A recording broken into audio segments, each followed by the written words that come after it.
Muy buenas noches, bienvenidas amigas y amigos de Canal 33, bienvenidos un miércoles más a esta su tertulia ciudadana Cambia Madrid. La hacemos en directo desde aquí, desde el restaurante La Estación de los Porches, un clásico en los fogones madrileños. Se lo aconsejamos en frente Méndez Álvaro, zona de Entrevías. Tenemos 2 horas de televisión por delante y menudas 2 horas. ¿Y cómo viene hoy la actualidad? Ya saben ustedes, terremoto en el mundo socialista. En el Partido Socialista de Madrid cesan a Tomás Gómez, orden de Pedro Sánchez, el secretario general de los socialistas. Tomás Gómez, que gana congresos y tiene el partido detrás, va a plantar batalla. Dice que es una campaña que organiza la derecha. Estas son sus palabras, vamos a escucharlo como inicio de un programa que evidentemente viene con mucha actualidad. Insistir en la sorpresa. La sorpresa, primero, por la decisión, evidentemente, y segundo, por la forma en la que nos hemos enterado. Nos hemos enterado, en primer lugar, a partir de los medios de comunicación. Y yo lo que lamento es que Pedro Sánchez, el secretario general del Partido Socialista Obrero Español, en la debilidad de su liderazgo, se suba a caballo de ese desgaste que ha construido la derecha con un solo objetivo: fortalecer su situación interna en el Partido Socialista Obrero Español. Sé que su única motivación es el poder interno. El poder interno, en este caso, en una federación tan importante como la Federación de los Socialistas Madrileños. Es un inmenso error el que ha cometido Pedro Sánchez el día de hoy. Un inmenso error que tiene consecuencias desastrosas para nuestro partido, que tiene consecuencias desastrosas para todos los procesos electorales inmediatos a los que está llamado el Partido Socialista Obrero Español en todos los territorios de nuestro país y especialmente en la Comunidad de Madrid. Voy a defender la democracia y voy a defender a esta federación de los ataques como el que ha recibido hoy. Pero también les digo que voy a defender mi honorabilidad en los órganos internos del partido y, si es necesario, también en los tribunales. Y solamente deciros que esto está muy lejos de haberse acabado. Probablemente solamente ha hecho empezar. Lo que ha hecho hoy Pedro Sánchez le hace responsable de lo que le pasa al Partido Socialista Obrero Español en los próximos procesos electorales. Y eso es una evidencia que todo el mundo sabe. ¿Cuál es el día siguiente a todo esto? ¿Qué va a pasar? La rectificación de la Dirección Federal y que las cosas se pongan en su sitio. Ese es el día siguiente. Exijo la rectificación. Bueno, pues lo veían ustedes, Tomás Gómez, secretario general de los socialistas madrileños, flanqueado por el 90% del partido, incluido el candidato a la alcaldía, al lado de él, Antonio Miguel Carmona, que ayer ponía las 2 manos en el fuego por su compañero, por Tomás Gómez. Guerra cruenta, lo analizarán nuestros contertulios que ya están por aquí preparados. De unos horrores pasamos a un catálogo de horrores urbanísticos que ha hecho una plataforma en Madrid. ¿Es así, Eva? Buenas noches. Buenas noches, Enrique. Pues así es. En unos minutos estará con nosotros Guillermo Martínez. Él es miembro de la plataforma No a este plan urbanístico. La semana pasada, el miércoles, presentaron el mapa de los horrores urbanísticos de Madrid. En una semana ya ha tenido mucho éxito. Tiene más de 450 puntos marcados con cruces. Vamos a ver cuáles son y dónde están algunos de los más significativos. Pues gracias Eva. Y evidentemente uno de los puntos de actualidad, evidentemente el cese de Tomás Gómez, ordenado por Ferraz, por el secretario general de los socialistas, pero hay otros temas en la actualidad importantes y alguno ya le arde la plaza y las manos. ¿Es así, Ricard? Buenas noches. Exactamente, arde todo en este programa. Como decías, empezaremos hablando de hecho de Tomás Gómez y esta destitución, o como queríamos llamarle, del dirigente de la Comunidad de Madrid, el dirigente socialista de la Comunidad de Madrid, pero también, como decías, hablaremos de otros temas como es la crisis del periodismo que estamos viendo con ese lunes negro en el cual se despidió a varias personas en la cadena SER, veteranos, para ser sustituidos por gente joven, por esa contratación de una reacción paralela en televisión española, en fin, muchos temas. Y evidentemente no podía faltar el de la lista Falciani, otro de los temas candentes de esta semana que, como cada semana aquí en el Tertulia Ciudadana, arderá la plaza. Pues gracias Ricard. Te preguntaba antes, pero no me quedó claro, ¿estás en la lista Falciani? Yo no tengo ni dinero ni mi cuenta corriente aquí en España como para tener dinero fuera, así que yo me temo que no. Bueno, pues luego insistiré, por si acaso. Tenemos recomendación cultural, como todas las semanas, nuestro libro, y un libro de verdad interesante, ¿no? Así es, vamos a estar esta noche con Carlos Mora. Él es subdirector general de Inmigración, pero también autor de este libro que se llama Abadía y Monviela, dos familias y una historia. La novela nos mete en un tema pues muy polémico que aunque haga 80 años que ha pasado, parece que sigue vivo, es la guerra civil. Vamos a hablar si se curaron las heridas en su día o si aún quedan cicatrices. Gracias, Eva, y como siempre, este programa sin ustedes no sería posible. Les invitamos a participar. ¿Qué opinan de esta batalla en el seno de los socialistas? Buenas noches, Adrián. Muy buenas noches. Pues sí, todo lo que acaban de escuchar, este sumario, no tiene sentido sin su participación. Queremos que pues, nos comenten, nos sugieran y nos den sus opiniones a través de las redes sociales, dos formas, @canal33 o bien haciendo uso del hashtag tertulia33, o ambas, ¿por qué no?, a tuitear y os leeremos.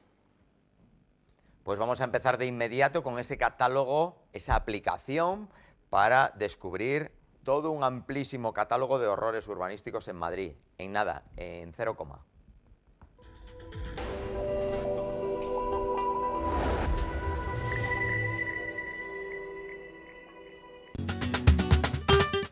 Frente a Méndez Álvaro, en la zona de Entrevías, junto a la M30, se halla el restaurante La Estación de los Porches. Es un clásico en los fogones madrileños. Calidad y buen precio son sus señas de identidad. Pero además, en la Estación de los Porches, cena con espectáculo todos los días. Bueno, pues aquí sí que estamos, ahora sí que están ustedes viendo la sala del restaurante La Estación de los Porches en vivo. Estamos aquí en el restaurante grabando el evento que tenemos hoy, que es un evento con espectáculo de los mejores artistas que hoy figuran en Madrid. De domingo a viernes, tablao flamenco. Los mejores artistas amenizan tu cena. Y todos los sábados, encuentros con el baile. Cena y diviértete con nosotros. La Estación de los Porches, calle Timoteo Pérez Rubio, número 2. Teléfono de información y reservas 9147860.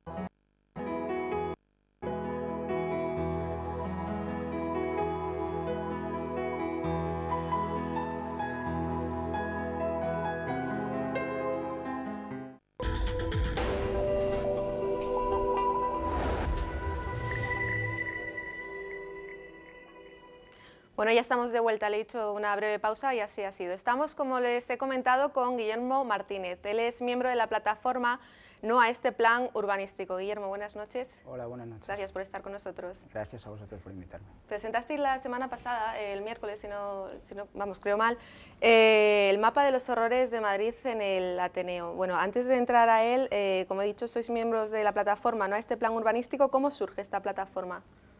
Bueno, pues esta plataforma surgió en junio del año pasado y básicamente reúne asociaciones vecinales, ecologistas, ciudadanas, expertas en patrimonio y en urbanismo que habían ido siguiendo la revisión del Plan General de Ordenación Urbana que se ha realizado en esta legislatura.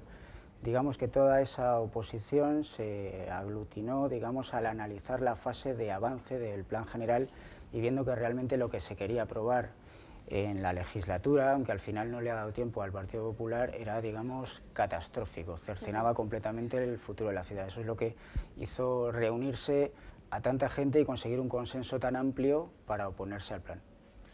Hay también partidos políticos. Perdón, sí. ¿Cuántas personas la podréis formar? Hay una treintena de asociaciones y organizaciones, más todas aquellas personas que a título individual quieren colaborar. Esta semana conocíamos que la justicia ha tumbado el plan urbanístico que se iba a hacer delante del Santiago Bernabéu, un centro comercial y un hotel de lujo. Creo que será buena noticia, ¿no? ¿Lo estaréis celebrando?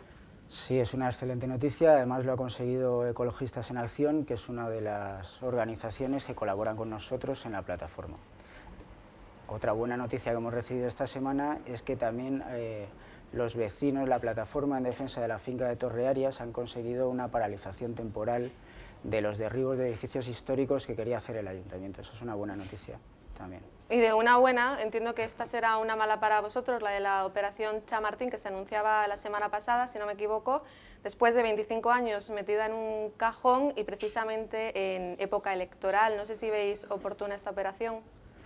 Nos parece realmente un anuncio totalmente oportunista, que efectivamente tiene todos los visos de ser propaganda antes de las elecciones.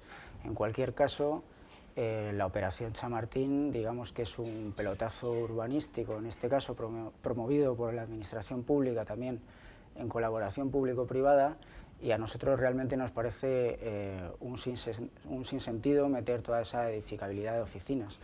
Cualquiera que conozca cómo están distribuidas, digamos, los puntos de oferta de trabajo en la ciudad, verá que es mucho más importante ahora mismo dedicarse a implantar empresas e industrias en todos los polígonos industriales que están vacíos en el sureste de Madrid, donde están las tasas más altas de paro, en vez de hacer enormes torres de oficinas, cuando el 10% de las oficinas de Madrid están vacías en el norte, donde ya se concentran excesivamente. Y además 20 años de proyecto que va a durar. Sí, bueno. Hay que sufrirlo, lo sufriremos todos los madrileños. Bueno, tenemos detrás el mapa de los horrores de Madrid, donde, por cierto, Chamartín, que estábamos hablando, está marcado. ¿Cuál es el objetivo del mapa? El objetivo del mapa, bueno, básicamente lo que nos proponemos es representar todos los atentados urbanísticos que ha sufrido la ciudad en los últimos años, principalmente en la última legislatura, todos aquellos que están en marcha y los que están también en planes de la administración pública.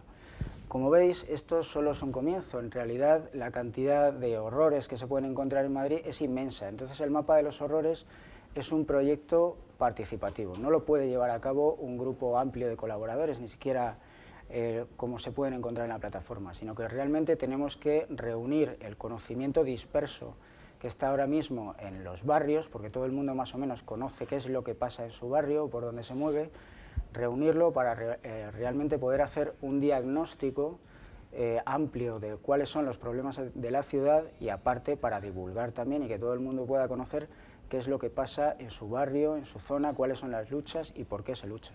Cuando hablas de que es un proyecto participativo, ¿cualquiera puede entrar a marcar un punto o lo guiáis desde la propia plataforma? Bueno, pues cualquiera puede entrar a marcar un punto. Digamos que hay una serie de temas que se proponen como horrores tipo, y entonces cualquier persona que quiera participar y denunciar nuevos horrores, lo único que tiene que hacer es entrar en el blog de la plataforma No a este plan urbanístico, que es noaesteplan.wordpress.com, y allí encontrará una sección dedicada al mapa de los horrores, donde puede consultar el mapa que se puede ver ahí, y aparte acceder a un formulario donde puede denunciar lo que desee. Me comentabas esta mañana, el plan ya tiene 450 puntos marcados. Entiendo que entonces no lo habéis marcado todos vosotros, ¿no? Que habréis tenido ayuda. Bueno, básicamente teníamos que empezar el mapa por algún sitio y, digamos, presentar por lo menos alguna serie de ejemplos básicos. Lo que hicimos fue, durante 10 días, solicitar a las asociaciones que componen la plataforma y a todas las personas que participan en ella que denunciaran horrores durante 10 días. Durante esos 10 días pues, llegaron como aproximadamente 100 horrores urbanísticos, que son los que se pueden ver ahora y que han sido ampliados un poco más con la participación ciudadana que está ocurriendo ahora mismo. Esos 450 puntos, por ejemplo, es que hay actuaciones que, digamos, cubren toda la ciudad, como por ejemplo la privatización de aparcamientos o la privatización de viviendas. Eso es una actuación, pero realmente son muchísimas, son miles de personas las que están afectadas, o miles de espacios en la ciudad por esas operaciones. Uno de los puntos que tenéis marcado en rojo, no se ve bien aquí en esta imagen porque se nos ha salido un poquito del mapa, pero es la operación Campamento, que la va a llevar a cabo, parece ser, el grupo Wanda. Ha pasado bastante desapercibido, aunque los medios de comunicación la hemos seguido, pero sí tuvo repercusión más otra noticia que nos sonaba como la del proyecto de Sheldon Adelson, que iba a ir en Alcorcón. ¿Podría ser, lo consideráis, una segunda parte de Eurovegas?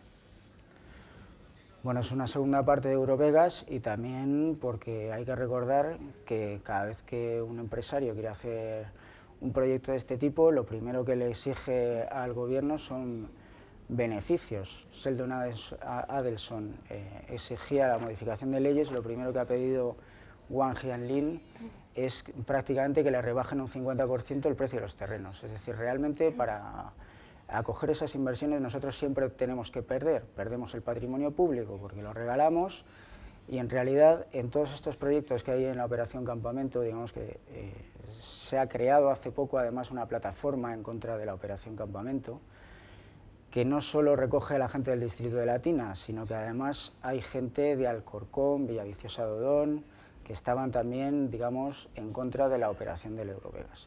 Lo que solicita allí tanto nuestra plataforma como los vecinos es, primero, que se mantenga la titularidad del suelo público, porque eso se puede desarrollar sin vender el suelo. En segundo lugar, que haya equipamientos sociales que compensen el déficit del entorno, un poco faltan muchos centros de mayores, residencias públicas. Y en tercer lugar, que se rebaje la edificabilidad, haya vivienda pública en alquiler, en vez de zonas de lujo que son prácticamente inaccesibles para la población, y por último que haya una recuperación ecológica de las zonas, sobre todo de lo que se llama la segunda fase de campamento, porque por ahí discurre el corredor ecológico del suroeste y deberían conservarse esos terrenos como no urbanizables. No es el único proyecto que tiene el grupo Wanda aquí en Madrid, también compraron el edificio, el emblemático edificio de la Plaza de España. ¿Qué os parece que también esté este edificio en manos?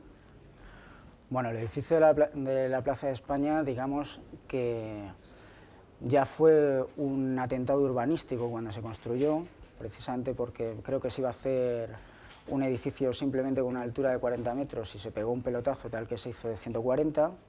Y entonces, ahora lo que sabemos es, primero hay que destacar en este tipo de proyectos que se hacen siempre en conversaciones secretas entre un empresario y el gobierno, o sea, puede ser el ayuntamiento, quien sea. Entonces, no conocemos realmente lo que se va a hacer ahí, lo que conocemos principalmente son sus valores destructivos. Y lo que tenemos claro también es que si ese proyecto inicialmente era un pelotazo, el pelotazo que se va a hacer ahora es todavía mucho mayor.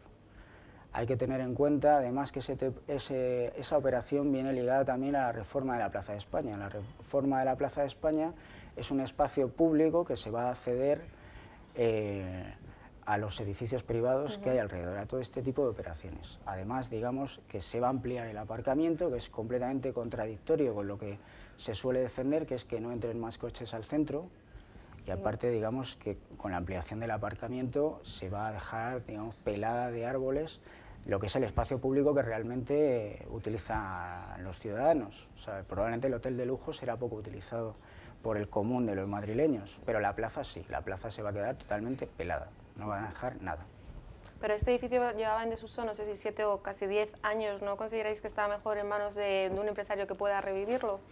Nosotros consideramos que todas las cosas están mejor en uso, pero no en cualquier uso. Hay que tener algún criterio a la hora de elegir los usos. Por ejemplo, el mercado de frutas y verduras de Legazpi está vacío y lo reclaman los vecinos para hacer, digamos, actividades culturales y gestionarlo los vecinos. Eso a mí me parece un buen uso. En cambio, el ayuntamiento lo mantiene vacío esperando que algún empresario haga un pelotazo. Pues en el caso del edificio España habría que buscar también otras salidas de uso al edificio. Eso es lo que se propone. Antes has comentado de vecinos que en la operación Campamento reclaman pues más dotaciones. Creo que la circunstancia se parece en Arganzuela, ¿no? Allí por la operación Mau Calderón proyecta 2 gigantes torres en la zona del campo de fútbol. ¿Creéis que está bien aprovechado este plan? Bueno, proyecta 2 gigantes torres, pero también de lo que se quejan los vecinos es que realmente las que aparecen detrás, la decena o algo así, no son tan pequeñas como son realmente enormes en comparación con los edificios que hay al lado. El problema de los equipamientos en Madrid es un problema que se extiende realmente por todos los barrios. Entonces, digamos que una operación como MAU, que lo que hace es crear las zonas verdes que se ven realmente son privadas, atenta completamente contra el déficit de equipamientos. Lo que está haciendo el Partido Popular básicamente es hacer operaciones especulativas que son muy rentables para el capital, pero sin considerar en absoluto las necesidades vecinales. Hay marcado en el mapa unos puntos que me han llamado la atención porque realmente no sé por qué están marcados, ¿no? Pero son lugares emblemáticos de Madrid, como son el Zoo, el parque de atracciones o incluso un lugar en el centro, se llama la sede de Lacan, ¿no? El lugar de Lacan. No entiendo por qué están marcados. Sí, bueno, el Zoo y el parque de atracciones, incluyendo Faunia, por ejemplo, son ejemplos paradigmáticos de la cesión o la privatización de espacios públicos. Esos equipamientos, digamos que están en terreno municipal y han sido cedidos a una empresa privada, fueron cedidos hace mucho tiempo, lo que pasa que ya no nos acordamos. Esos edificios y equipamientos en realidad son tan rentables que si vemos la trayectoria de la empresa, hemos conseguido que una empresa que solo gestionaba el parque de atracciones sea una multinacional que controla ahora 60 parques en todo el mundo. Eso lo hemos inflado los madrileños. En vez de que ese presupuesto pase al Ayuntamiento de Madrid, nosotros se lo estamos regalando a una empresa. Eso ocurre en muchos espacios en la ciudad y eso realmente habría que remunicipalizarlo o por lo menos subir el canon muchísimo más. Y el último, por ejemplo, el de la sede de la CAM, no es exactamente la sede de la CAM, es un edificio que está cerca y en realidad lo que está ocurriendo en el centro es que hay una venta masiva de patrimonio público y ese edificio al que tú aludías en realidad pues es uno de los que se va a privatizar también. ¿Pertenece a la comunidad entonces? Sí, hay ¿no? sedes, en realidad están operando las tres administraciones en el mismo sentido, están vendiendo masivamente el patrimonio público, regalado casi. La plataforma se llama No a este plan urbanístico. Cuando decís este, ¿será porque proponéis otro? Sí, efectivamente, nosotros nos oponemos al modelo de ciudad, digamos, que se basa en el mercado y desprecia completamente las necesidades de los ciudadanos. Nosotros lo que reclamamos primero es que el urbanismo se descentralicen las decisiones y pueda haber mucha mayor participación pública. En segundo lugar, lo que consideramos también es que el ayuntamiento debe hacer planes en los que se garantice también, lo primero, garantizar el derecho a la vivienda, la prestación de servicios públicos. Además, el ayuntamiento y los poderes públicos deben preocuparse por crear empleo estable y de calidad. Es decir, eso se hace también desarrollando equipamientos públicos. Mucho mejor y crea mucho empleo hacer un hospital y crea un empleo mucho más estable que hacer un hotel de lujo. Eso es básicamente lo que... Pues estáis luchando contra gigantes, no sé si vosotros vais a poder con todo. Bueno, lo conseguiremos. Bueno, esperemos que sí. Bueno, para todos ustedes, si quieren verlo por internet, el mapa de los horrores urbanísticos de Madrid. Entran directo y si además tienen algún plan más, pues lo pueden poner y vamos sumando crucecitas a este mapa. Guillermo, muchísimas gracias por estar con nosotros. Gracias a vosotros. Y nada, un descansito de nada y nos vamos con Ricard a la tertulia en llamas, que hoy arde mucho con el tema de Tomás Gómez.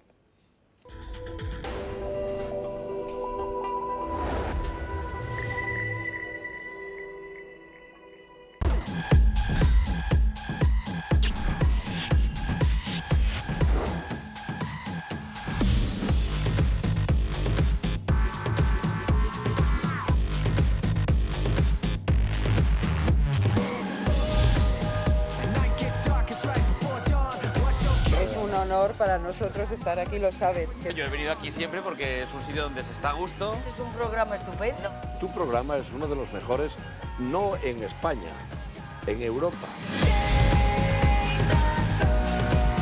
Qué bonito, no lo olvidaré nunca.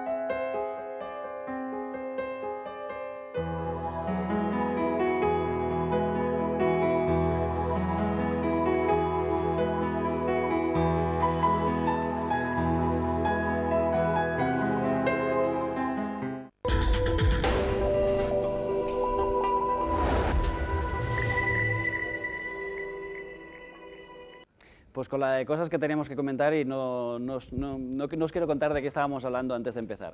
Vamos a empezar, sí, ahora, esa tertulia en llamas, en la cual tenemos muchísimos temas interesantes a tratar. Esa destitución de Tomás Gómez, la lista Falciani, el tema de la crisis del periodismo, en fin, muchos temas interesantes. Por favor, esperamos vuestros mensajes, porque Adrián y Eva van a estar pendientes de vuestros tweets, así que por favor, colaborad. Quiero también mandar un mensaje, porque es que esta semana, aparte del tema del periodismo, que hemos conocido despidos en la cadena SER y la contratación de una redacción paralela en Televisión Española, en un medio mucho más pequeño, pero no por ello menos importante, Onda Inversión, ha pasado exactamente lo mismo. Han despedido a Ana Santamaría, que es su directora, llevan ya unos meses despidiendo gente. Para mí siempre un recuerdo enorme y todo mi apoyo a toda la gente que se está quedando en paro, que realmente no se lo merece, porque están haciendo un trabajo, en mi opinión, excelente. Dicho esto, como siempre, el recuerdo para los buenos profesionales, voy a dar paso a Enrique, porque Enrique nos va a presentar una pizarra en la cual va a presentarnos qué ha pasado con, no qué ha pasado con Tomás Gómez, que esto ya lo sabemos, sino un poco cuál es el pasado de Tomás Gómez. Antes de darle voz a Enrique, voy a presentar a mis tertulianos, que ellos son, ahora le estoy haciendo a mis cámaras una putada porque se estaban cambiando de sitio por Enrique y como me he despistado, en fin. Fernando Prieto, profesor, periodista de la agencia EFE y un experto en información internacional, bienvenido. Buenas noches ya, ¿qué tal? ¿Cómo estáis? ¿Cómo estamos? Bienvenido a esta tertulia ciudadana. ¿Te gusta el plato? No habías estado aquí, ¿verdad? No había estado la primera vez, pues está muy bien, muy coquetón, muy majo. ¿Verdad? También está con nosotros Julio de la Fuente, que ya había estado aquí, que él es periodista y criminólogo, bienvenido. Muchas gracias, encantado de estar aquí. También está con nosotros Joaquín Vidal, que es director de Estrella Digital. ¿Qué tal? Buenas noches. Bienvenido, una semana más. Muchas gracias. Y Alberto Sotillos, un clásico de la Plaza en Llamas, él es asesor de comunicación, escritor, militante del PSOE, y es un clásico, y no podemos dejar de llamarte en un día como hoy, la verdad. No, pero estoy asustado porque ya traer un criminólogo, la cosa está tensa, pero no sé si es anticiparse demasiado, ¿eh? A lo mejor necesito la pizarra, por cierto, para poner nombres, que son demasiados. Pues oye, si te animas, está ahí preparada. Ahora sí, con Enrique, que nos va a explicar un poco cómo empezó Tomás Gómez y cómo ha acabado este buen hombre. Enrique, todo tuyo. Gracias, Ricard, gracias a todos. Bueno, aquí está la pizarra disponible para todo el mundo. Vamos a hacer un perfil de un viejo, sin duda, un viejo conocido de esta casa, Tomás Gómez. Brillante alcalde de Parla, nos remontamos unos años, tenemos imágenes, yo creo que podemos ir viendo algunas de las imágenes. Hoy hemos desempolvado el archivo de Canal 33 y hay imágenes, bueno, pues en sus distintas batallas, porque hay que recordar, lo tenemos aquí, lo vamos a poner aquí, Tomás Gómez fue alcalde, brillante además alcalde de Parla en su momento, y hablamos en su momento porque evidentemente ahora las cosas han cambiado y bastante. Fue alcalde de Parla desde 1999 al 2008. Es un alcalde que luchó por sus vecinos, pasó unas navidades encerrado en la Consejería de Sanidad para conseguir el hospital, el llamado Hospital del Sur, el Hospital de Parla. Allí estaba también Canal 33 con él, corría el año 2002, 2003. Y fue sin duda, y está eso en su recuerdo, pues ser un brillante alcalde que conseguía el más votado sin duda de España, más del 75% de los votos del electorado en la ciudad de Parla. Podemos ponerlo que fue el alcalde socialista más votado de España. Le voy a decir a mis compañeros que mientras yo voy rellenando la pizarra, podemos ir viendo unas de las imágenes que estaba comentando, bueno, desde donde vemos un Tomás Gómez un poco más joven al Tomás Gómez actual, ¿no? Ahí le estamos viendo ahora en el despacho cuando era alcalde de Parla y en una de las numerosísimas entrevistas que le hicimos. Esto a su favor, pero en su contra está pesando, y ahora se está descubriendo, lógicamente, la crisis, las auditorías, el Tribunal de Cuentas, pues lo que supone una ruina para la ciudad. Y la ruina se llama el tranvía. El tranvía de Parla, al final, se presupuesta en torno a 93 millones de euros masiva, que viene a ser unos 108 millones de euros, tengamos en cuenta para una ciudad como Parla de poco más de 100.000 habitantes, pero que al final los sobrecostes, intereses y demás, los llevarán a 256 millones de euros. Y esto es en el periodo en el que Tomás Gómez es alcalde de Parla. En el 2008 deja la alcaldía, se presenta en unas primarias para la Secretaría General de los Socialistas Madrileños, las gana, incluso gana contra la candidata que designa el presidente del gobierno, José Luis Rodríguez Zapatero, gana las primarias frente a Trinidad Jiménez. Sin embargo, su gestión en el PSM, además de en Parla ir mal, su gestión en el PSM pasa de unos 30.000 militantes que tenía cuando el anterior secretario general, Rafael Simancas, quien ahora nombran para presidir la gestora, está nombrado por Ferraz, pues con Tomás Gómez la militancia pasa a la mitad, a 15.000 militantes en Madrid. Y además, sobre todo, la desmoralización de las sucesivas derrotas electorales. Esto es, digamos, los dos puntos, los dos agujeros negros que hunden sin duda la gestión del actual Tomás Gómez. De Tomás Gómez, una de las cosas que dicen sus propios compañeros en los socialistas madrileños es que gana congresos, y lo vamos a poner así,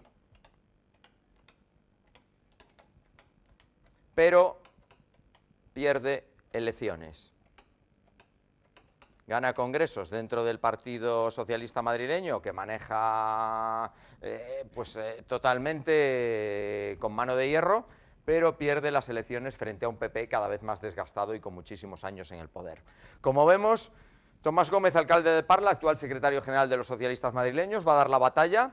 Fue el alcalde sin duda más votado de España, el alcalde socialista, pero tiene dos importantes puntos negros. La ruina que supone la ciudad prácticamente está en quiebra, y pues la mala gestión dentro del Partido Socialista lo lleva a la mitad de la militancia y esa desmoralización general. Pero bueno, Ricard, supongo que tus contertulios podrán sin duda entrar en estos datos, en estas cifras. Estamos seguros y además vamos conociendo a medida que pasan los minutos noticias nuevas sobre el tema. Bueno, hemos leído, nos han llegado por WhatsApp varios apoyos de varios socialistas más o menos conocidos en apoyo a la acción del Comité Federal del PSOE, de Pedro Sánchez, de cargarse literalmente a Tomás Gómez, y además hemos leído, me enviaba un tuit Francisco Javier Terán que decía que ya ha aceptado Ángel Gabilondo ser el sustituto de Tomás Gómez en caso que se le elija, ¿no? Ahora estamos en una gestora, ¿verdad? Que bueno, va a llevar el PSM durante un tiempo, supongo, y si Ángel Gabilondo finalmente acepta, que según creo el Confidencial informaba sobre esto, pues si es así, pues veremos qué ocurre o no, o, bueno, en fin, para eso estamos aquí, para debatir, ¿no? Por tanto, voy a daros ya voz, amigos tertulianos, que además supongo que tendréis ganas de opinar sobre el tema. Voy a empezar por Alberto, ya que es de la casa, digamos, y que te la conoces por dentro. ¿Cómo lo ves todo esto? La verdad que son muchas cosas, hombre. Algunos datos. Lo de Ángel Gabilondo, el sí parece que ya estaba desde hace 2 o 3 días, que probablemente sea lo que haya precipitado la decisión, ¿no? También se hablaba sobre que estos meses, constantemente en las redacciones y en el partido, se hablaba de un informe demoledor de la UDEF y policial, donde Tomás Gómez saldría imputado o algo. Es un informe que luego nunca llega, pero se ha jugado con el miedo ese. Hay un informe, bueno, lo hemos escuchado todas las semanas, hay un informe, y decíamos, bueno, pues pero saldrá. Nunca salía y nunca sale. Entonces yo creo que probablemente Pedro también ha tenido que forzar la decisión. Y creo que el problema no es el tranvía, porque el tranvía se puede defender perfectamente. El problema es otro mayor y es un enfrentamiento directo entre Pedro Sánchez y Susana Díaz por el control del partido a nivel nacional. Entonces, bueno, es el primer daño colateral de esa guerra es Tomás Gómez, porque os hago una pregunta muy directa. Si los motivos para echar a Tomás Gómez del Partido Socialista y quitarle la Secretaría General y poner en duda su candidatura es que sus relaciones y vínculos con posibles actos delictivos posibles dañan la imagen del partido, ¿en quién pensáis? ¿Hacia quién está enviando la prensa Pedro Sánchez con esta acción? Parece, lo voy a desvelar yo, ya que nadie responde, supongo que te refieres a Andalucía, ¿verdad? Y los ERES y todo el rollo ese que llevamos años ya con ello, yo creo, un par de años, no sé cuántos son, pero se ha hecho largo, eso sí. ¿Cómo lo ves tú? Creo que Alberto apunta muy bien y yo voy a matizar un poquito más. Creo que Tomás Gómez es la cabeza de turco de una guerra interna en el Partido Socialista, básicamente entre Pedro Sánchez y Susana Díaz, por hacerse con el control del partido. Evidentemente Tomás Gómez es el mejor candidato para perder unas elecciones, las estadísticas lo demuestran. Pero ciertamente se lo podían haber cargado hoy como el año que viene, como el año pasado. Es decir, no era una persona que en este momento estuviera haciendo nada extraordinario porque se lo cargaran. Es decir, lo del tranvía de Parla lleva mucho tiempo en los papeles, efectivamente es una ruina, pero no es más ruina que otro tipo de ruinas a las que han llevado otros dirigentes políticos socialistas o de otro partido. O sea, no ha hecho nada estos días llamativo como para que se lo carguen hoy. De hecho, Tomás Gómez lleva bastante tiempo muy oculto. O sea, claro, no está hablando mucho, está relativamente callado, efectivamente no tiene demasiada buena sintonía, bueno, evidentemente ninguna, con Pedro Sánchez. Ahora bueno, hace una semana sí que se querían mucho, se abrazaban, claro, iban a le apoyó en el Congreso Federal, también hay que tenerlo en cuenta, y yo creo que todo ha venido precipitado por las encuestas, Exacto. Que le dan como tercera fuerza política a gran distancia. Hay que tener en cuenta que Rafael Simancas llegó a conseguir un 40%. ¿Perdón? También se lo dan al PSOE a título nacional, en el ámbito nacional. Sí, también, pero las elecciones más cercanas primero son las andaluzas, que es lo que comentaba Alberto, y luego son las elecciones regionales.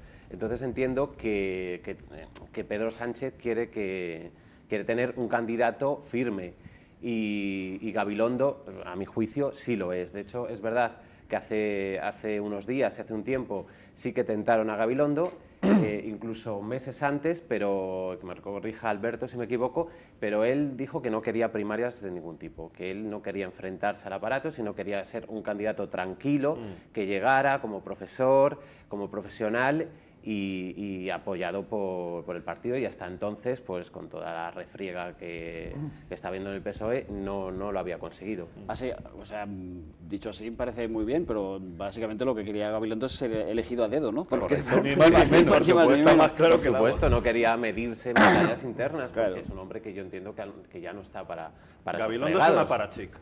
Gabilondo es un aparachic. Es un hombre del aparato, y como todo hombre de aparato le molestan las elecciones primarias. Y nadie se atreve a jugarse a primarias internas contra Tomás, nada, porque otra cosa no, pero primarias internas las gana de calle. Obtuvo 7.000 avales en la última. Por eso quizá a lo mejor la estrategia es que Tomás Gómez se crece ante la adversidad, y ahora es un momento, porque ya se creció con Trinidad Jiménez y ahora dice, pues adelante, porque a mí me apoyaron en su momento los militantes y ahora busco esos ánimos. Yo creo que la situación es muy distinta a aquellos momentos, pero Joaquín, yo lo que me pregunto es por qué le apoyan los militantes, pero esa es otra cuestión. Dará la batalla. Yo quiero preguntarte a ti, Joaquín, tú que más tienes la reacción en Ferraz, más allá de la manifestación que hemos vivido esta tarde. Un poco a la izquierda de las elecciones. Bueno, hay tres cosas en esto que me parecen llamativas, aparte de coincidir básicamente en vuestro análisis, ¿no? Lo primero es el desastre de gestión por parte del equipo de Pedro Sánchez sobre toda esta crisis, ¿no? Hay meses en que esta jugada está alargando desde hace meses, cuando ya está proclamado candidato, quedan 100 días para las elecciones, se monta este pollo tremendo. Luego, por otro lado, en parte lo que decía Julio, ¿no? Yo creo que Tomás Gómez es un político muy curioso, porque se crece cuando lucha contra su partido. Sí. Y uno de los mejores momentos políticos de Tomás Gómez, visto desde fuera, es cuando parecía sojuzgado por el partido que quería llevar a una paracaidista como Trinidad Jiménez, que ya estaba trabajando en el Ayuntamiento de Madrid. Y ahora igual, está encontrando un registro de hombre vapuleado por el aparato y tal, cuando realmente el aparato es Tomás Gómez, es un hombre básicamente de aparato. Y luego, por último, creo que al PSOE se le presenta delante un camino muy tortuoso y no sé qué solución tiene, porque Tomás Gómez está dispuesto, parece ser, a trincherarse en Callao con sus fieles y defender el bloqueo hasta las últimas consecuencias. Con lo cual no sé qué partido se puede presentar a qué, quién es el partido, esto es muy complejo estatutariamente y demás, seguramente se dirimirá en la justicia y quedan 100 días para las elecciones. Es que eso es un punto interesantísimo de todo este embrollo, porque vemos que a 100 días de las elecciones solo UPyD con Ramón Marcos tiene un candidato elegido. A 100 días. O sea, es surrealista absolutamente que en una comunidad como esta, que teóricamente debería haber candidatos a patadas, no hay ni uno elegido. Hay uno, perdón, uno solo elegido. El compañero Ramón Marcos, que estuvo aquí la semana pasada. No sé cómo... Es realmente complicado el panorama. Yo creo que electoralmente directamente se da por perdido y puede ser una de las bazas. Yo tengo dudas entre si es un profundo y tremendo error de comunicación y de gestión, que desde luego a todas luces lo es, y si no lo es, preguntémonos por qué se hace en este momento. ¿Qué se consigue con esta decisión en este momento? Hundimiento electoral. ¿A quién le afecta en estos momentos más un hundimiento electoral tan cercano? ¿Cuáles son las primeras elecciones? ¿A quién le afecta un hundimiento del Partido Socialista? Claro. A Susana Díaz. Entonces, si nos queremos poner en el que no, que aparte está muy mal hecho, aquí, sin lugar a dudas. Yo quiero preguntarte algo. No se puede hacer peor. O sea, el matiz ¿cuál es? Voy a decirlo mal, ¿voy a joder a Susana Díaz o voy a decirle a Susana Díaz, cuidado Susana Díaz, que como sigues por ahí te va a pasar lo mismo que Tomás Gómez? Sí, eso es segundo. Yo lo veo así. No puede. O sea, él no puede quitar a Susana. No hay agallas para meterle mano con perdón a Susana Díaz. No, es absolutamente imposible. La cosa es, si Susana gana con mucha fuerza, claro, pues Pedro prácticamente tenía que retirarse. Tiene que callar. Y la única opción que tenía, lo que pasa es que efectivamente, si esta teoría es cierta y es lamentable, eso supone que es estar dispuesto a hundir un partido si no eres tú el que lo lidera, lo cual es dramático, porque lo que está ocurriendo así o de la otra manera es que son direcciones federales o regionales que están utilizando unas siglas, unas ideas y un partido centenario para su interés personal, y los únicos que siguen estando destrozados son los militantes, los miles de concejales que hoy han descubierto que el trabajo que llevan haciendo para ganar en su pequeño pueblo se ha ido al carajo, y los miles de madrileños que cada vez que van a confiar en la izquierda para cambiar, se ven absolutamente desaparecidos y hundidos para no hacerlo. Entonces yo creo que es el momento de que el partido, los que están arriba, decidan irse y que la militancia tome el rumbo de esto, o si no, directamente, efectivamente, el PASOK se va a quedar corto. A mí me consta, y no es opinión, es información, que en los varones regionales están aterrorizados con lo que está sucediendo, porque es que al margen del cuanto peor mejor en cuanto a Susana Díaz, que nada es descartable en la impostura y en la estulticia que está tomando esto, es que son 100 días para las elecciones y lo que ocurre en Madrid tiene un alcance nacional. Esto es titular de portada de todos los periódicos de todo el país. Exactamente. Yo tengo amigos en el Partido Socialista de Andalucía que me confirman lo que comentas, pero creo que también hay otra lectura, que el PP estaba muy satisfecho, te lo decían, que era una de las bazas para ganar en Madrid, volver a ganar, pese a todo lo que está pasando y pese a las encuestas, era Tomás Gómez. Claro. Entonces ahora también ellos están un poco inquietos porque puede venir un candidato más de consenso y arrebatarle los votos de centro, por los que ya se disputa Antonio Miguel Carmona, y conseguir algún tipo de pacto con los Ganemos y los Podemos y arrebatarle el gobierno. Yo creo que Carmona va por ahí. Yo no creo que Carmona vaya a arrebatarle votos al PP, claramente. Bueno, no y desde luego Gabilondo menos. Gabilondo no le va a arrebatar votos a nadie. Bastante va a tener con conseguir él votos para sí mismo. De hecho, quería preguntar eso, porque es que realmente nos olvidamos un poco de quién son a la gente que tiene que servir esta gente, es decir, a sus votantes.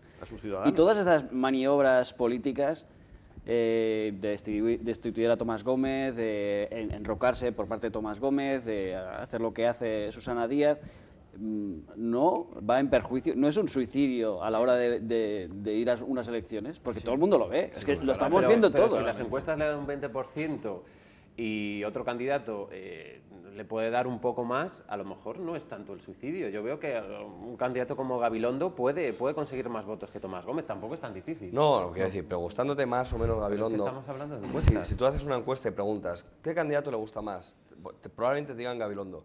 Pero claro, si es Gabilondo a costa de esta gestión, oiga, es que usted ya mira al PSM diciendo, pues miren, no es que sea Gabilondo, es que usted me está rememorando el tamallazo. Y por si fuera poco, me pone de presidente de la gestora a Simancas, para que se me fije bien en la idea lo que significa el PSM. Entonces, claro, no hay nada que castigue más el electorado, y esto es de libro, que la ruptura interna de un partido. Y esto no es solamente una ruptura interna, esto es directamente una guerra fratricida abierta, guerra civil interna. Entonces, por mucho que pongas a Gabilondo, o aparece aclamado por los ángeles celestiales, o va a tener que luchar con una bicefalia, porque Tomás va a seguir enrocado. La Asamblea de Madrid la controla él, lo que va a hacer lo que él quiera. Vas a tener Callao cerrado a Galicanto, y la gestora de Simancas tendrá que trabajar en la Puerta de Callao o en Ferraz. Entonces tendremos un gobierno paralelo de la República en México y otro aquí. ¿Tú crees que Gabilondo, por muy bueno que pueda hacer algo, es que es imposible? El cálculo político es lamentable. Porque...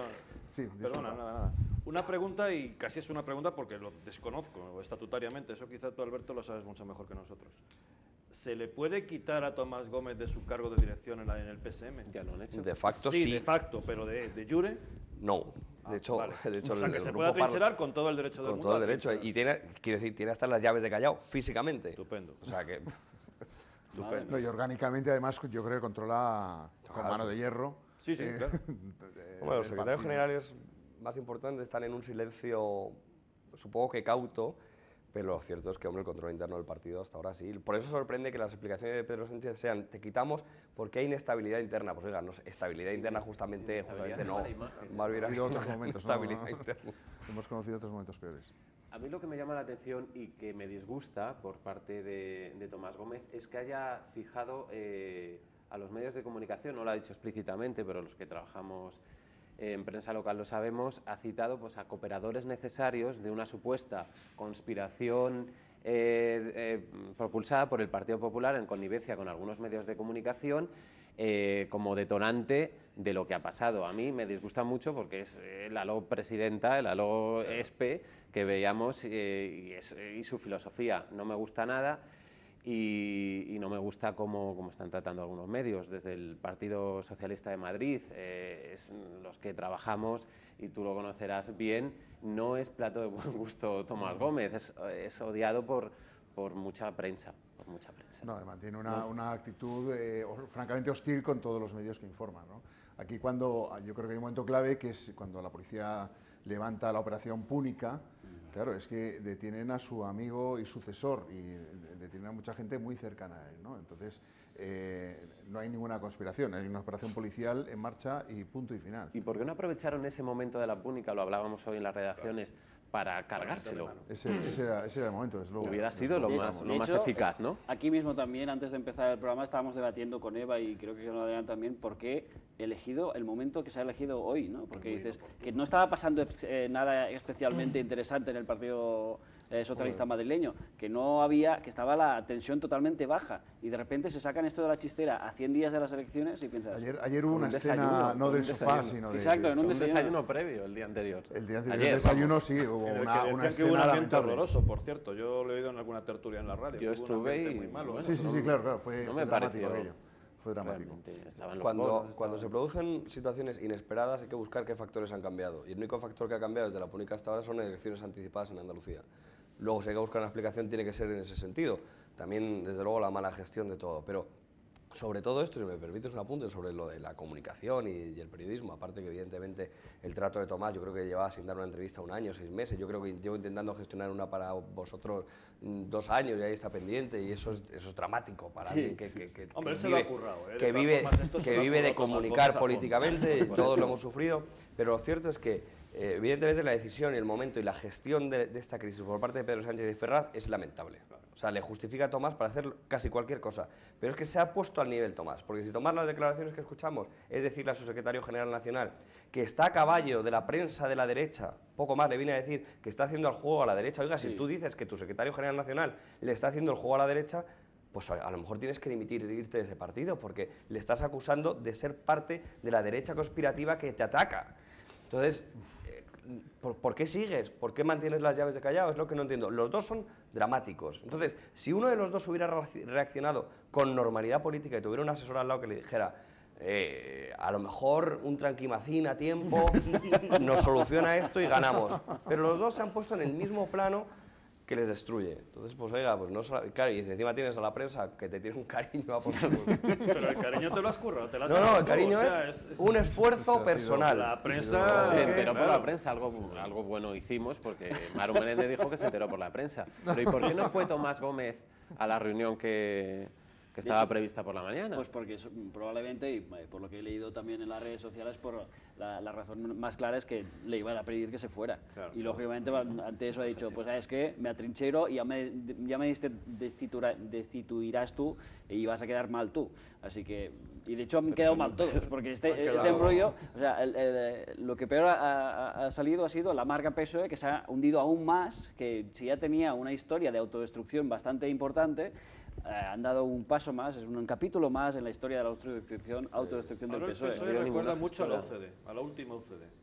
Bueno, eso yo creo que les ha dado envidia a la Izquierda Unida, han dicho, también, nosotros lo hacemos mucho mejor estas cosas. ¿Cómo que nos van a quitar el liderazgo de la ruptura? No. Y, no veo a Maru Menéndez en el papel de Tania Sánchez, no acabo de visualizarlo. Pero, hombre, es mucho mejor, es un Juego de Tronos mucho más elevado que irte del partido. Sí. Irte del partido es la decisión más elegante que hay, mucho mejor un atrincheramiento. Es bastante complicado, sobre todo porque el panorama político, claro, yo iba a recoger a mis hijos al colegio y hay padres que sabes que son cercanos, normalmente no te dicen nada y hoy se te acercan y preguntan y te vienen a decir, Dios, no hay quien os vote. Y mira que cercanos quedaban 3. Pues es muy complicado por eso, porque además, ¿qué les vas a decir? Pues sí, es lamentable. Y lo único que te dicen, ¿y por qué no refundas? Y bueno, pues refundando estábamos, refundando lo intentamos, pero mira los avales que conseguimos para refundar. Y algunos, sinceramente, en el socialismo democrático, el grupo, lo decíamos hoy, estamos hasta las narices de tener razón. Ya, una vez más, y efectivamente va a pasar esto y esto. Sois unos traidores y unos críticos, y pasa. Entonces, a lo mejor deberían dejar de decir que quienes rompen y dañan el partido son los únicos que desde hace años llevan diciendo el único rumbo que no se podía tomar y se ha tomado. Entonces yo creo que, bueno, esto está en manos de personas que no piensan en el partido, sino piensan en un sillón, y el sillón se defiende a uñas, claro. En fin, señores, un tema interesante el que hemos debatido. No quiero cambiar de tema antes de eso. Quiero hacer la porra en llamas, que es esa gran porra que hacemos en este programa, en la cual hacemos un pronóstico más o menos acertado, más o menos bastante lejano, pero nos gusta hacerlo desde ya, de qué va a pasar en las elecciones generales, porque claro, me decíais, bueno, ¿qué va a pasar? Uy, van a pasar muchas cosas, perdón, desde la semana pasada que hicimos una a esta semana, te eran las cosas que han cambiado, a ver qué me decís hoy, ¿verdad? Y de hecho, algunos ya me habéis dado pronósticos anteriormente, bueno, así que a ver quién es el primero que quiere empezar esta semana, porque... Pues, si quieres empiezo yo. Venga, empieza tú, Fernando. Pronostico. Primero, segundo, tercero. ¿Así, tal cual? Sí, si quieres... no, te iba a dar una... Vale, genial, mejor. Con intención de voto directo y luego, si quieres, explícamelo, pero... No. Primer partido en cuanto a número de votos o a escaños, pienso que el PP. El PP. Queda mucho, pero pienso que el PP. Segundo, Podemos. Tercero debería de ser el PSOE, sociológicamente. Ahora, no quiere decir esto nada, y puede ser que de todo esto la resultante sea un gobierno de coalición de izquierda en el que el PSOE al final tenga que entrar a la fuerza y sea fagocitado. ¿De izquierda? Sí. No le doy al PP, le veo como el partido más votado, pero no le veo como el partido de gobierno, salvo que forme una coalición con fuerzas más pequeñas, tipo Ciudadanos, una cosa así. No, te lo preguntaba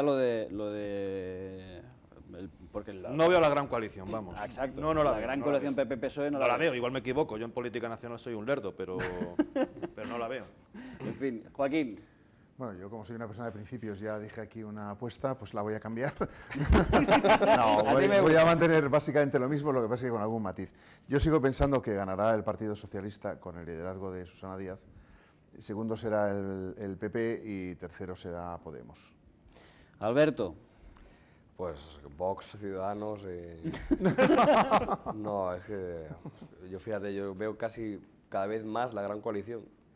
No, yo me mantengo, yo creo que es PP, Podemos, PSOE, lo que pasa es que PSOE empieza ya a sufrir, porque el cambio de 2 a 3 no es tanto de número, sino de fondo.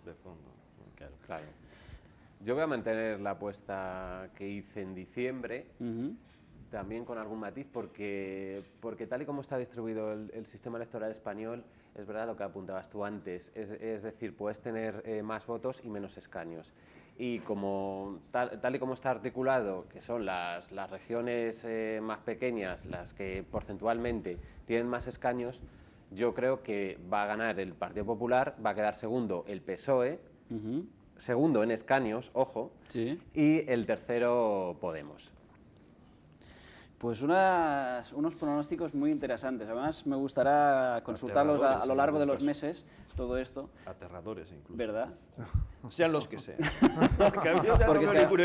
Es que además de todo esto, el primero, segundo y tercero, en realidad es igual un poco quien gane, porque según como sea el tema de escaños, igual te puede salir una coalición Podemos, Izquierda Unida, Ciudadanos, o un PP, Ciudadanos, UPyD. Y la cantidad de partidos nuevos que pueden surgir de aquí a mañana. No te digo puede salir un parlamento como el israelí. Exacto.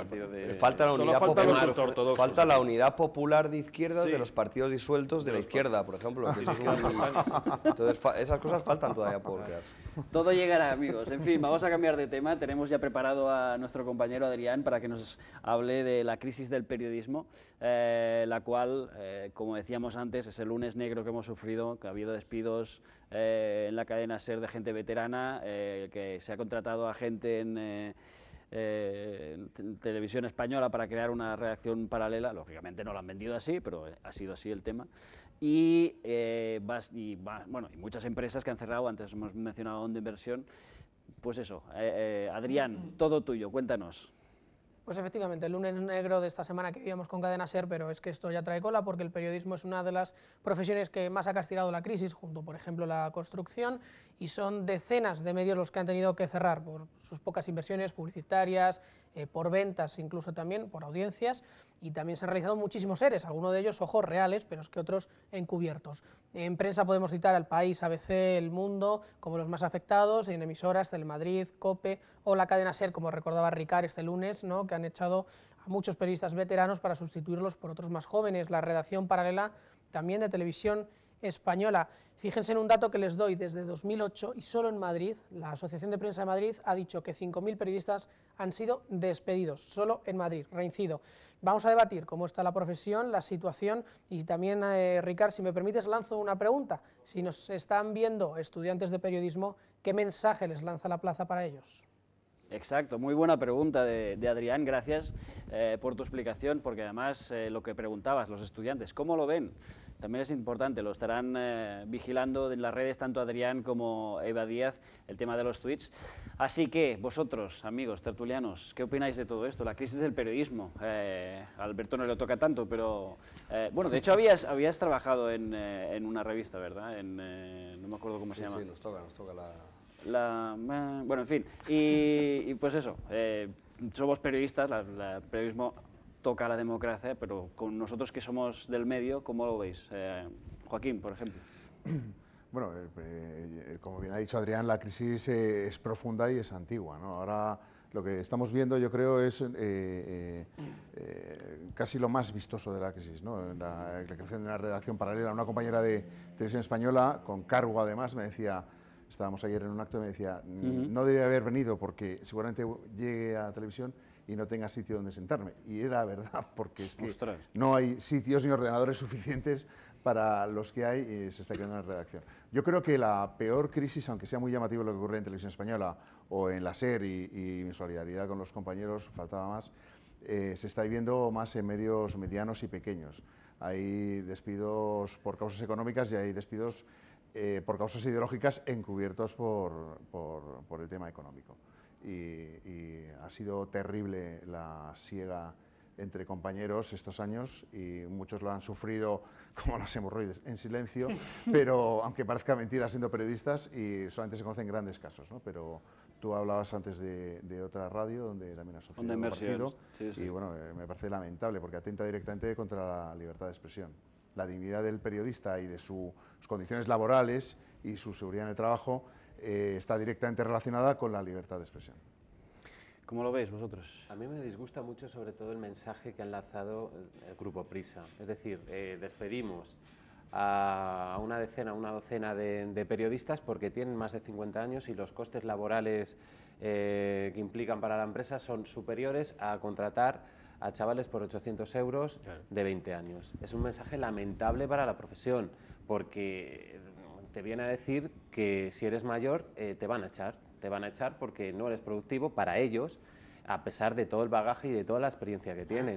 Me parece endiablado ese mensaje que están lanzando a todos los que todavía estamos aquí y a todos los que están por venir, que son esos estudiantes del periodismo que comentaba Adrián. Y además, si lo piensas, en medios como, por ejemplo, El País, ves la deriva que lleva tomando los últimos años, sabiendo que ha habido ERES recientemente en los últimos años, y el rumbo que ha tomado este periódico, no hablo de ideología, hablo de calidad de informaciones. O sea, lo miras hace 10 años, lo miras ahora, es que no lo reconoces. Pero ningún medio. Ningún medio. Y en buena medida, vamos a ver, lo que estamos viendo ahora, como apuntaba Vidal, es que, claro, ahora es la parte más vistosa de la crisis, pero hace 10 años, cuando no había teóricamente crisis, o no la había, algunos iluminados ya empezaron a inventarse conceptos extraños para justificar cosas injustificables. Se inventaron, fíjate, el nuevo periodismo, se lo inventó alguno. Claro, no se había leído a Capote, ni a Tom Wolfe, no se había leído a nadie, porque se inventó algo que ya existía desde hacía 60, 70 años, 50 en el mejor de los casos, ¿verdad? El nuevo periodismo, que consistía simplemente en que un tío hacía de todo. Tú das a un redactor una libreta y un boli, le das una cámara de fotos y no le pones unos platillos y unos crótalos, pues bueno, pues también se los pones. Eso es el nuevo periodismo, o sea, hacer de machaca.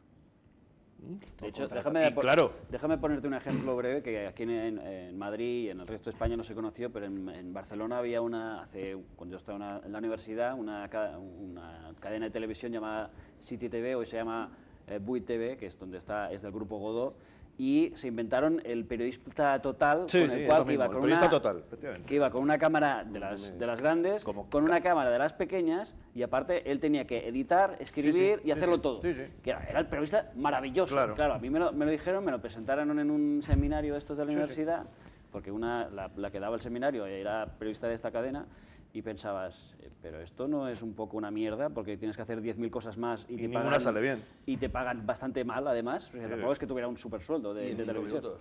Claro. Que la información la tienes que tener. No, ¿sabes lo que pasa? Que una información te ocupa un día entero.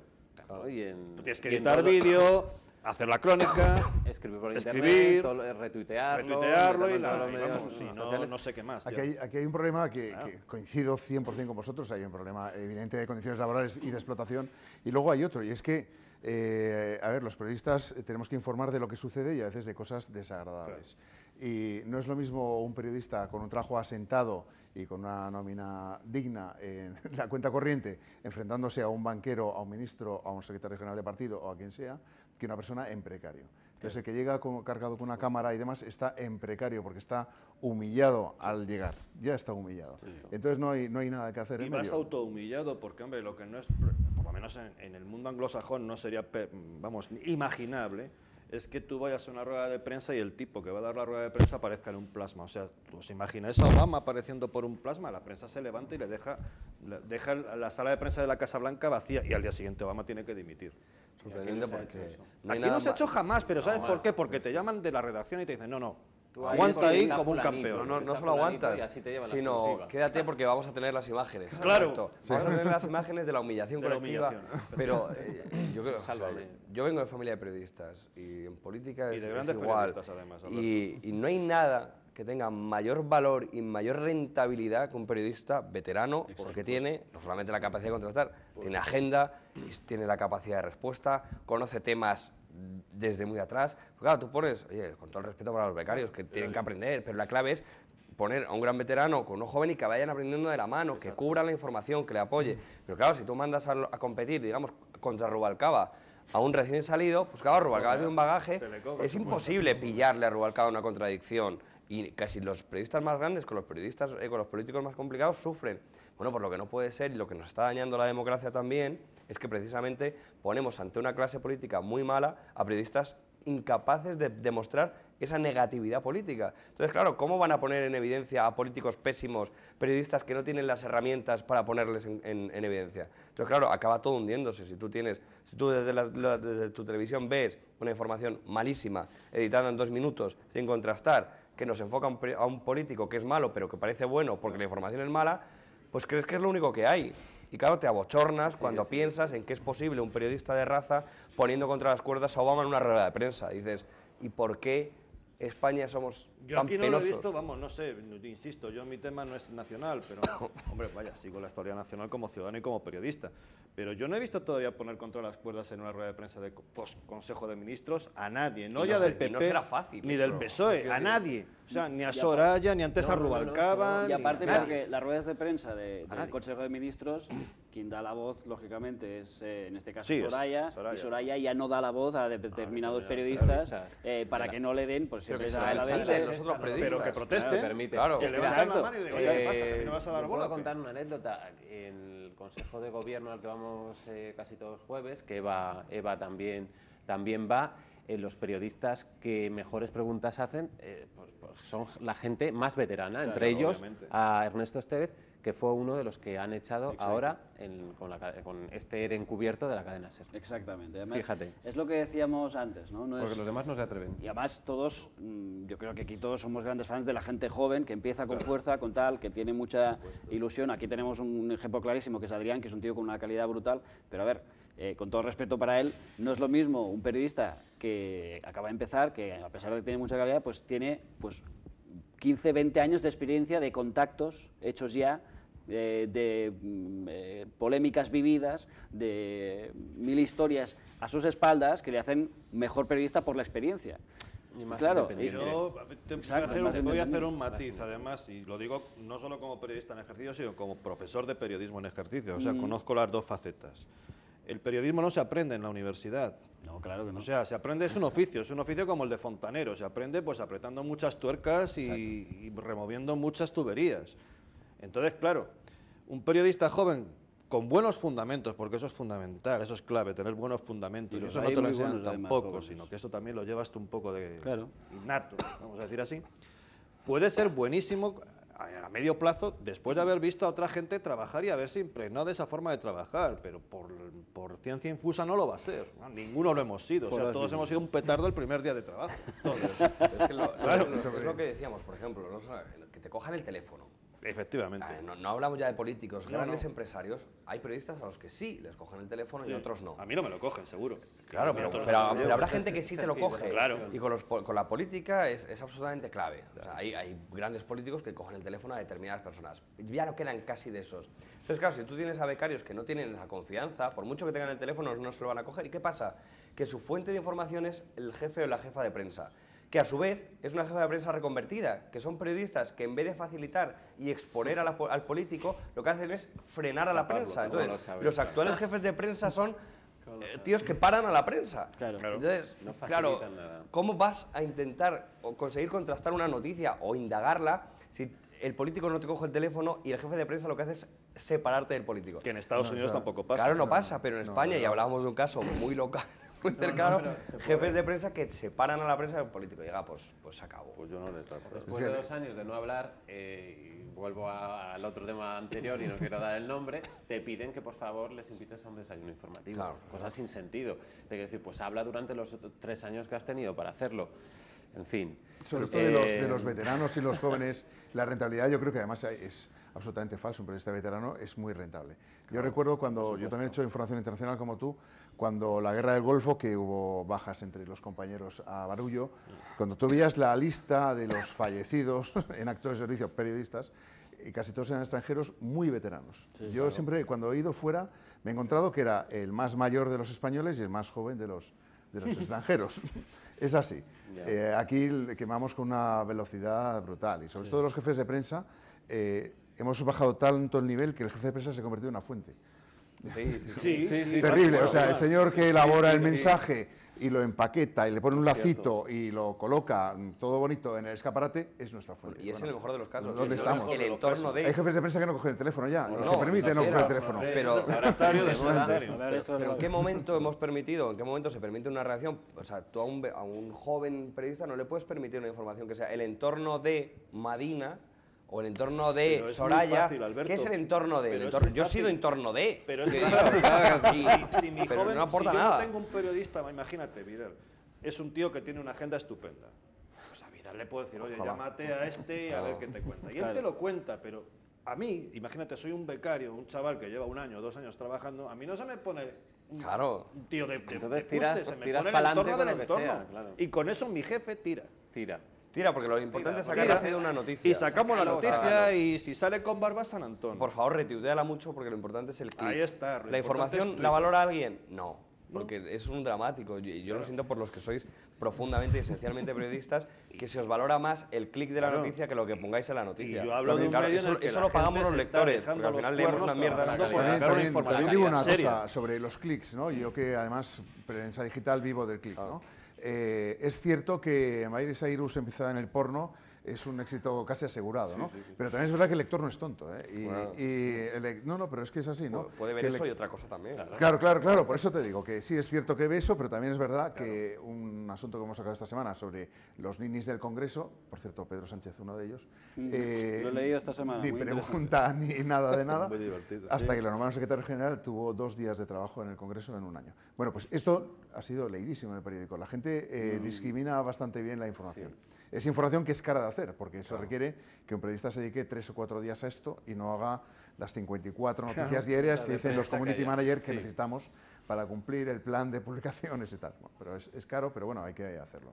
Precisamente yo le veo una nota positiva a esta crisis del periodismo, es que la aparición de grandes medios digitales con otra filosofía, que utilizan la publicidad pero de otra manera, también los crowdfunding, lo hemos visto, periódicos como Estrella Digital, pero también como eldiario.es, como Infolibre, que cada vez se van haciendo más respetuosos. La Marea, es decir, La Marea, ¿quién dio lo de Tania Sánchez que se iba? Pues lo dio eldiario.es, hace 10 años eso no hubiera pasado, quiero decir, porque claro, el resto de los lectores de los periódicos tradicionales se han ido por la baja calidad, por otra serie de porque se quedó obsoleto, un periódico de papel se queda obsoleto. Bueno, no tiene por qué quedarse per se obsoleto, quiero decir, si tiene calidad, yo creo que seguirá, pero claro, como no tiene calidad, como las televisiones públicas y no públicas han echado también a gente, pues los espectadores o los lectores recurren a otros medios. Es que de hecho el formato de periodismo con la llegada no solo de las redes sociales y de Twitter y todo eso, sino con la llegada de Internet en sí,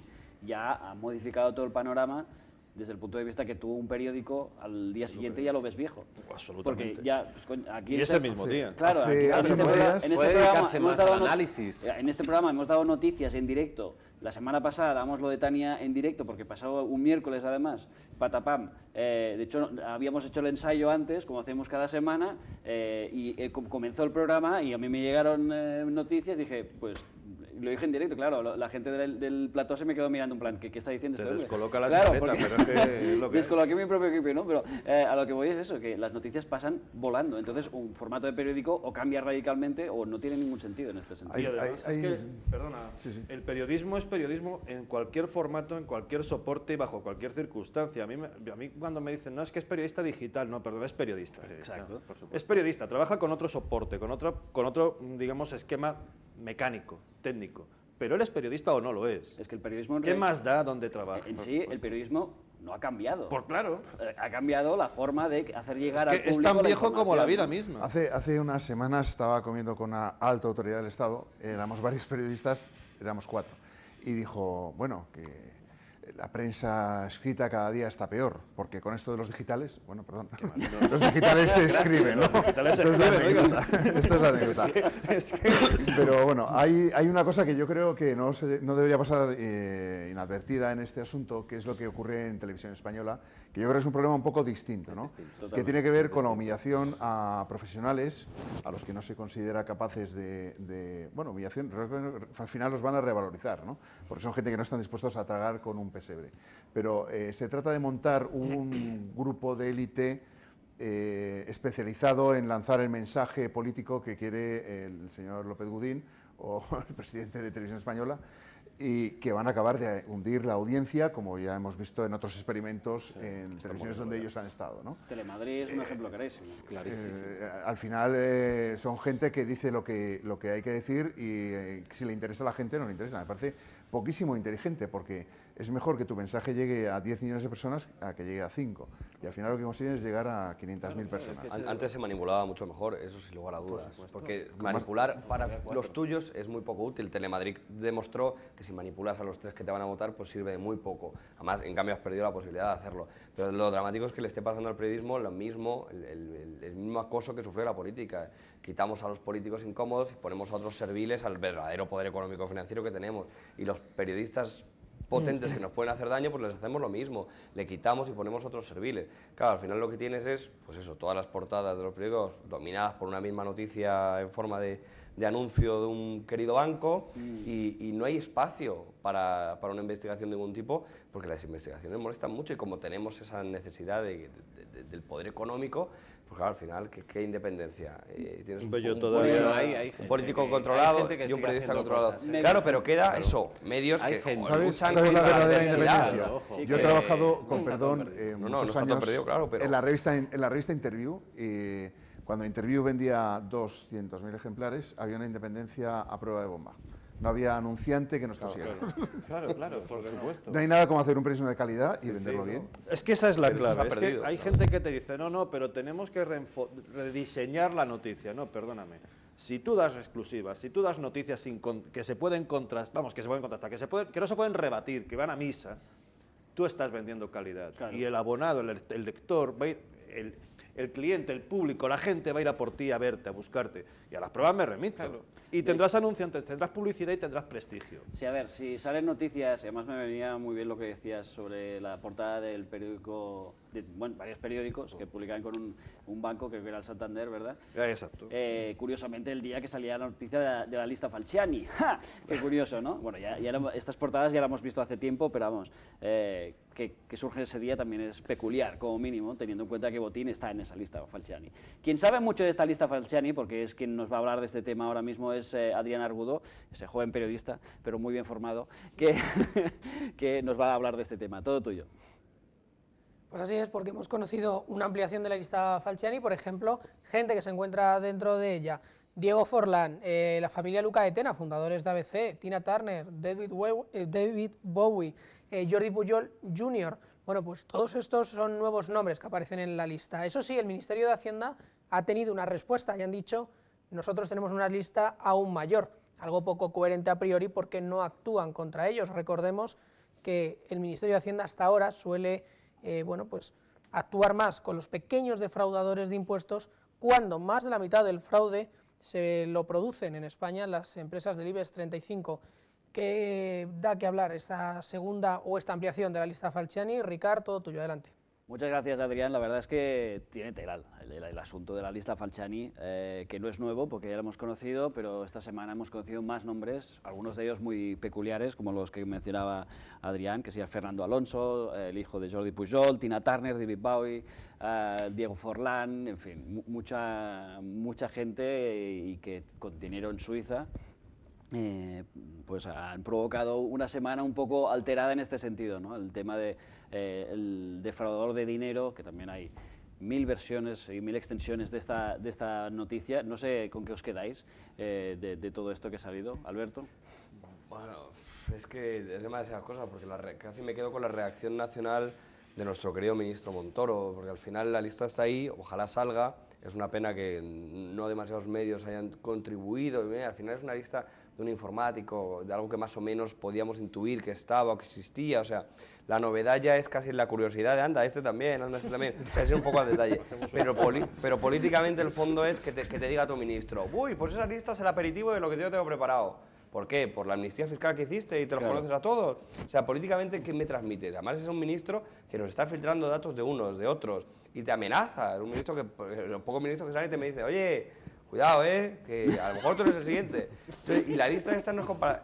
Entonces, el fraude fiscal, la sensación es que, pues eso, al final es un poco algo que está en el aire, que si te toca, te tocó, que es político, que hay una persecución así política, aunque no debería ser así, y aunque niegan que sea así, pues lo parece lo suficiente como para que el ciudadano ya diga, o sea, que esto es cuestión de estar muy calladito, porque cuanto más calladito estés, pues oye, menos Montoro te va a reconocer, y eso es dramático, es un estado casi policial. El otro día escuchaba a alguien decir que el ministro de Hacienda se había convertido en el ministro del Interior, y el ministro del Interior en el de Hacienda, y pues la verdad es que en este país están trastocando un poco demasiado esos cargos.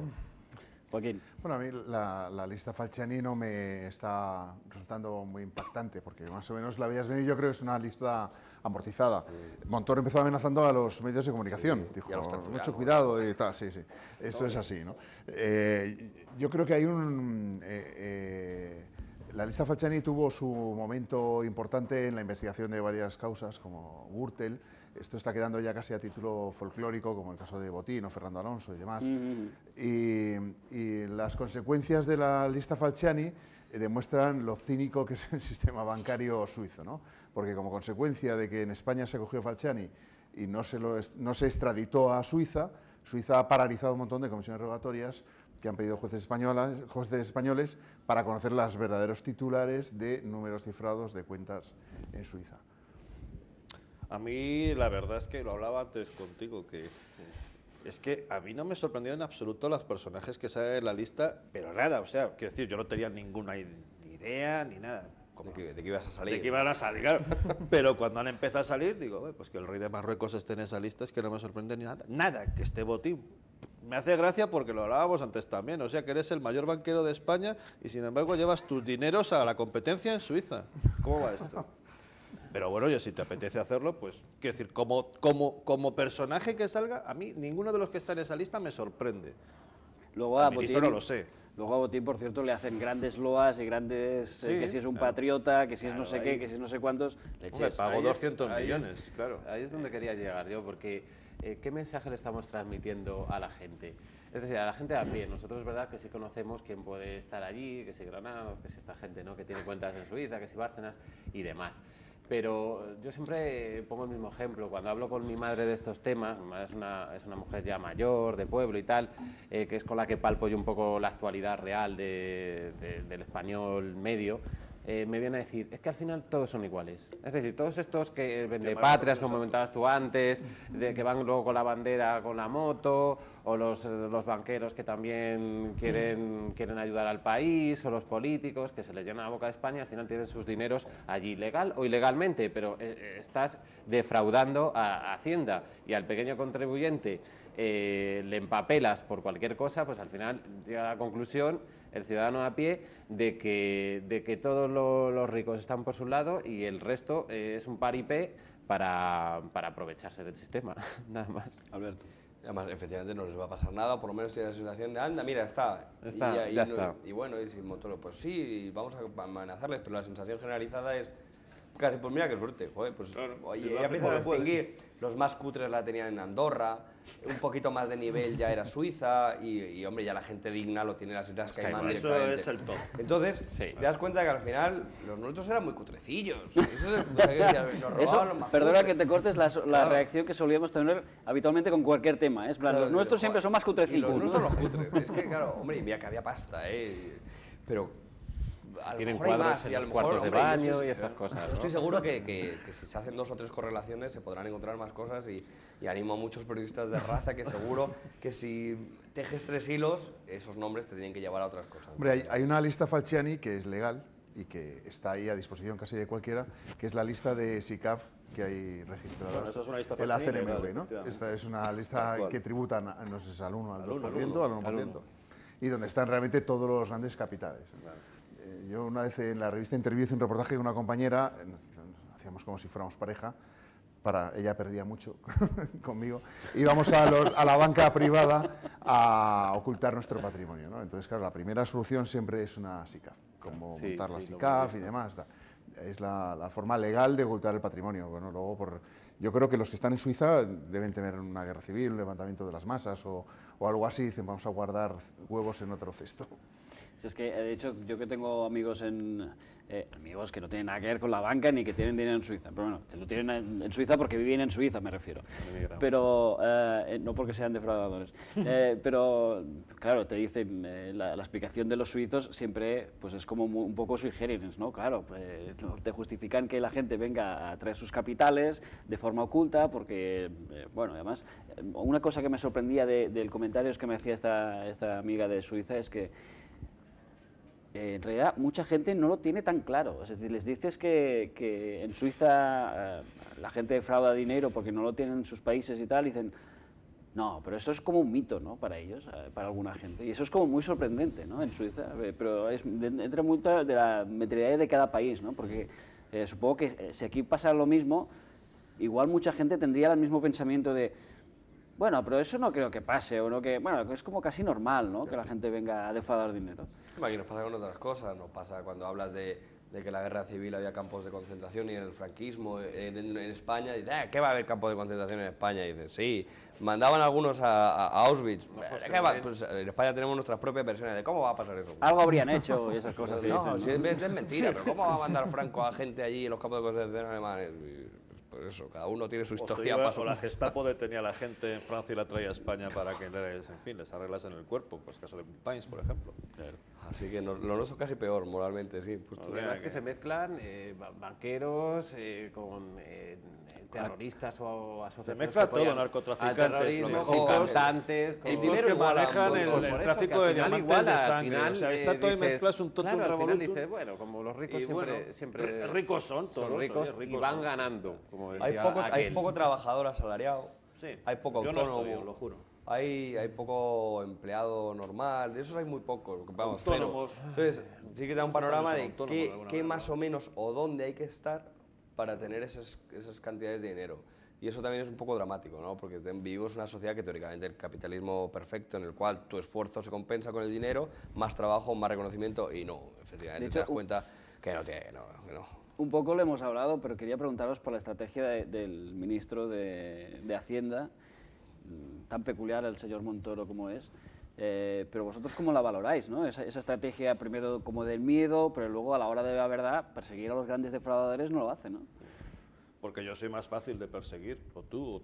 Claro. Sí, claro. O sea, yo tengo una nómina y estoy pillado por todas partes, y pago una hipoteca, con lo cual a mí me agarran rápido. El otro día, por ejemplo, leíamos... Tío que lo tiene todo suelto por ahí. Claro, una noticia que decía que, creo que era en el Público, un diario de estos, decía que el Montoro le había perdonado a Pío García Escudero una cantidad de dinero por impuestos referente a un préstamo de no sé cuántos, y dices... De la caja B de...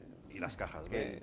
Bueno, estamos enterando para caja B, no quedamos. Claro, no, pues es que es eso, claro. Que eso no está al alcance de los mortales. Es que el partido que soporta al ministro de Hacienda, que nos da lecciones, es el PP. Entonces, claro, no, pero a partir de ese momento ya, obviamente este está muy pringado, claro. Todo este partido está pero muy sí, oye, pero tiene capacidad para apretarte, efectivamente. Y los que somos autónomos lo sabemos. De repente te dicen, oye, nos falta un papel de un IVA trimestral de hace 3 años y ponte a correr y preséntalo. En cambio, oye, pues eso es como todo, ¿no? Como se dice eso, si debes 100 euros al banco, el problema es tuyo. Si le ves 1.000 millones, el problema es del banco. Claro. Pues eso. Bueno, hay un ánimo claramente confiscatorio en las formas de actuar de la agencia tributaria estos años. Yo creo que primero empezó porque las arcas del Estado estaban limpias y había que rellenarlas de alguna manera. Alguien las había limpiado escrupulosamente. Y luego porque yo creo que va en el ánimo un poco del sistema que ha montado la agencia tributaria, ¿no? No hay inspección sin sanción, etcétera, etcétera. Pero creo que debería hacer algún tipo de esfuerzo este ministro sobre estas grandes fortunas evadidas, porque en unos meses hay que hacer la declaración de la renta y me imagino que querrá que todos seamos escrupulosos a la hora de cumplir con nuestros deberes, ¿no? Hay que intentar convencer al español que pagar impuestos tiene algún sentido. Bueno, sí, pues nos ponen el ejemplo de Monedero, oye, no te voy a entrar ahí, pero si te dicen, por culpa de gente de Monedero que no paga, no hay servicios públicos, dices, bueno, pues no lo niego, pero igual tienes que empezar a trabajar mucho más. Luego ya, claro, a lo mejor tenemos muchos servicios públicos también, claro. para que sea un poco como el no sé cómo decirte, como el efecto para la congregación de la doctrina de la fe de Podemos, ¿no? En materia fiscal. Claro, no, pero fíjate cómo queda. Eso funciona bien, claro que funciona. El comentario que hacía Alberto tiene mucha lógica en el sentido de que, hombre, si vas a atacar a alguien, pues ataca a la persona que tiene 2.000 millones de euros fuera de España, no a un tipo global. Si quieres. No voy a defender a Monedero, pero a ver, si nos ponemos a comparar... Lo que pasa es que Monedero iba sacando, digamos, la espada flamígera. Y además, es todo cínico, porque... Un comentario... Ver al PP, solamente la frase, ver al PP diciendo, es que no podemos pagar los servicios públicos por tu culpa, verte preocupado por los servicios públicos. Es como, pues es la primera vez. Has tenido que llegar Monedero para que te preocupes por los servicios públicos. Y un detalle concreto de la vicepresidenta, lo comentaba la jefa de política de la SER, que siempre hace un comentario el sábado muy interesante, por cierto, que se llama El día después del Consejo de Ministros, y comentaba eso, que la vicepresidenta siempre dice que no comenta sobre temas polémicos de política y tal, excepto si tocan a Monedero, si tocan al PSOE, si tocan a Convergencia y Unión, si tocan a alguien que no es del PP, básicamente. Entonces aquí queda un poco pues patillero el comentario. En fin, no el mío, sino el suyo, creo. Por si había alguna duda. Señores, se nos ha terminado el tiempo, nos lo hemos pasado fantásticamente bien durante esta hora de debate en el cual hemos desgranado temas como Tomás Gómez, como la lista Falciani, como el temas... ¿qué más temas hemos tocado? Ya no me acuerdo ya. De la crisis del periodismo, que hemos estado muy apasionados, por cierto, este debate del periodismo, y no queremos dejar de tocarlo. Volveremos la semana que viene. Ahora no nos vayáis porque aquí sigue Eva, que nos va a presentar un libro del señor Carlos Mora, que presenta el libro Abadía y Monbiela. Así que una pequeña pausa y, como dice Enrique, volvemos en 0,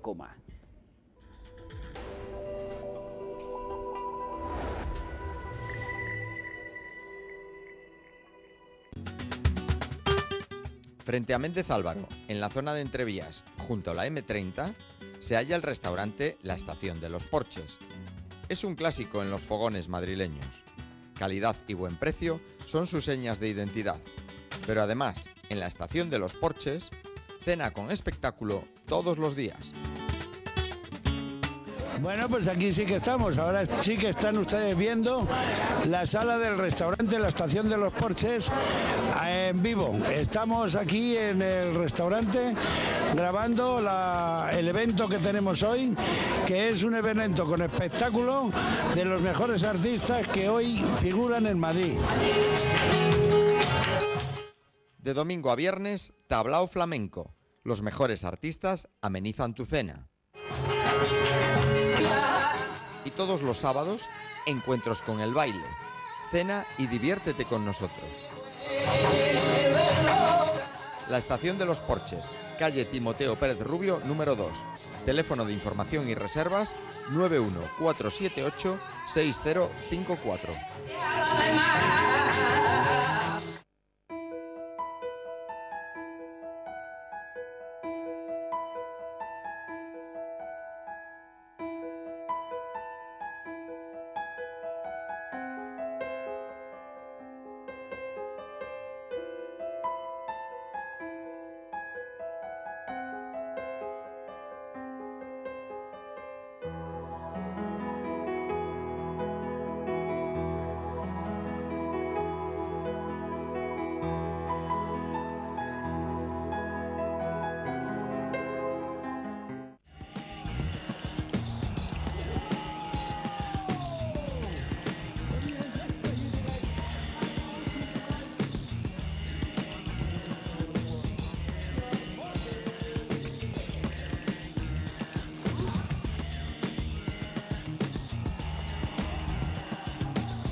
Este viernes a las 10 de la noche, Tendido 33.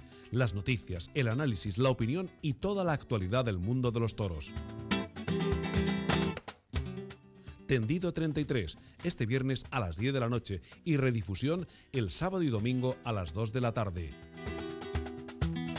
Tendido 33, la tertulia taurina más antigua de la televisión, aquí en Canal 33.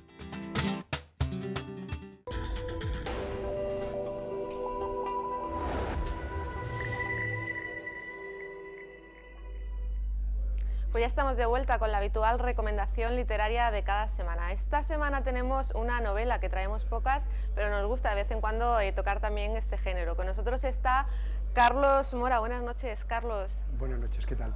Él es autor del libro Abadía y Monbiela, dos familias, una historia, de Ediciones La Torre. Bueno, lo tenemos aquí. También es subdirector general de Inmigración, que yo me pregunto que si tan mal está el panorama en inmigración como para tener que dedicarnos a escribir. No, simplemente es una afición que he tenido la suerte de que Ediciones La Torre la publicara y estamos ahí para que la gente que quiera leer y entretenerse un ratito pueda hacerlo con la novela. Nada que ver con el trabajo. Pero con el cargo que tiene, ¿de dónde saca tiempo para escribir? Pues el tiempo lo saco de el ocio que antes dedicaba a otras cosas, como por ejemplo ir al fútbol o a otras cuestiones, pues ahora voy bastante menos. Ya, la parte del Calderón o del Bernabéu la hemos dejado aparcada. Sí, la del Calderón y del Bernabéu la dejamos un poco aparcada. Bueno, su novela ahora explicaremos mejor de qué trata, de hecho lo explicará usted, pero habla de dos familias, precisamente los Abadía y los Monbiela, ¿no? Que por eso se titula así el libro. Son de una pequeña comarca de Teruel, se separan con el tiempo por culpa, ¿no?, de la guerra civil y se vuelven a encontrar. Queda por ver si se reconcilian, si esas cicatrices se curan. Son dos protagonistas, Tomás Monbiela y Antón Abadía. Yo quiero que me expliques cómo son estos personajes, qué secuelas arrastran, qué cicatrices.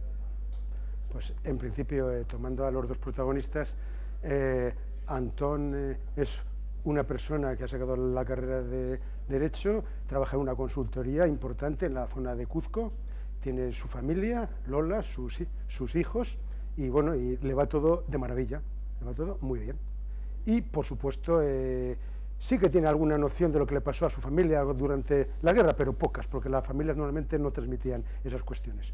Sin embargo, Monbiela, Tomás Monbiela, es una persona que es profesor en un colegio de Vallecas, y el nexo de unión consiste en que, como pasa con tantas familias, para que puedan ir los niños todos juntos al colegio, los empadronamos con nuestras abuelas. La abuela vive en Vallecas y además hasta trabaja en el colegio en el que da clases Monbiela, y ahí está el nexo de unión. Y son personas que se van conociendo, su historia se va tratando, desconociendo absolutamente lo que pasó más de 70 años atrás durante la guerra civil. Porque es una novela actual, ¿no?, en el día de hoy, aunque haga referencia a la guerra civil, ¿no? ¿En qué época están ubicados los personajes? Sí, efectivamente, la novela arranca en el año 2012, termina en 2013, pero tiene algunos capítulos que van a la guerra civil para explicar de dónde viene la historia de las dos familias. Pero fundamentalmente arranca, como digo, en esta época, transcurre en Madrid, alguna escena en Zaragoza y también ahí en la Costa Brava, en la Costa del Sol y en la Costa Azul, porque dependiendo de las distintas actividades que tiene Antón Abadía. Luego hay un tercer personaje que creo que también es interesante, Antúnez, si no me equivoco, un policía de Vallecas. ¿Qué papel tiene en la novela? Pues Antúnez es una persona que se ha labrado a sí mismo, empezó siendo policía, ha conseguido ser inspector jefe, comisario, volver a su barrio, volver al puente de Vallecas, y entonces esta persona que se conoce con Monbiela en un viaje a Roma con la familia, después ya los dos viviendo en el mismo barrio, Monbiela, el hilo argumental de la novela consiste en que Monbiela, además de ser profesor, es un poco detective. Entonces se necesita a Antúnez para poder desarrollar estas cuestiones, que se le dan bastante bien. Entonces, a partir de ahí viene la estrecha relación con él. La novela no se entiende sin la unión de estos dos personajes. Está basada en los días de hoy, pero sí que creo que la trama, ¿no?, arrastra hasta 60 años atrás. ¿Por qué vuelves, regresas, eliges esta época tan cruda de España para hacer el libro? Pues mira, elegir esa época es porque después de esa guerra civil hubo personas que callaron yo lo digo incluso por experiencia personal, y las abuelas no contaban nada de lo que había pasado en aquella época. Ya han pasado los años y siguen sin contarlo. Se han muerto y no lo han contado. Entonces me apetecía volver atrás para que podamos recordar lo que pasó entonces, para que no se vuelva a repetir. Y sobre todo, dicen algunos autores importantes que todas las novelas tienen que plantear un problema moral de envergadura y no resolverlo, sino dejar para que cada lector saque sus propias conclusiones y reflexiones sobre el mundo. Entonces yo intento hacer esto por un tema fundamental. Así como hay un bando en aquella guerra civil cuyos muertos están normalmente en los cementerios bien delimitados para que les puedan rezar y les puedan cuidar las personas que les quieren, sin embargo hay otro bando que hay muchas personas que también siguen las cunetas de muchas carreteras. Entonces esta novela intenta también reflexionar sobre eso, sobre la necesidad de que esas personas puedan algún día descansar en un cementerio como el resto. Creo que es importante pensar sobre ello. Me gusta la idea de que sea el lector quien reflexione, porque se parece un poco a lo que hacemos los periodistas, ¿no? Lanzamos la noticia, que luego quien quiera entenderla o pillarla, lo hago. Estamos dando unas pequeñas pinceladas de la novela. Yo siempre digo, no hay nadie mejor que el propio autor para que explique de qué va su novela. Entonces, para que la audiencia pueda saber este libro, ¿qué podemos encontrar en él?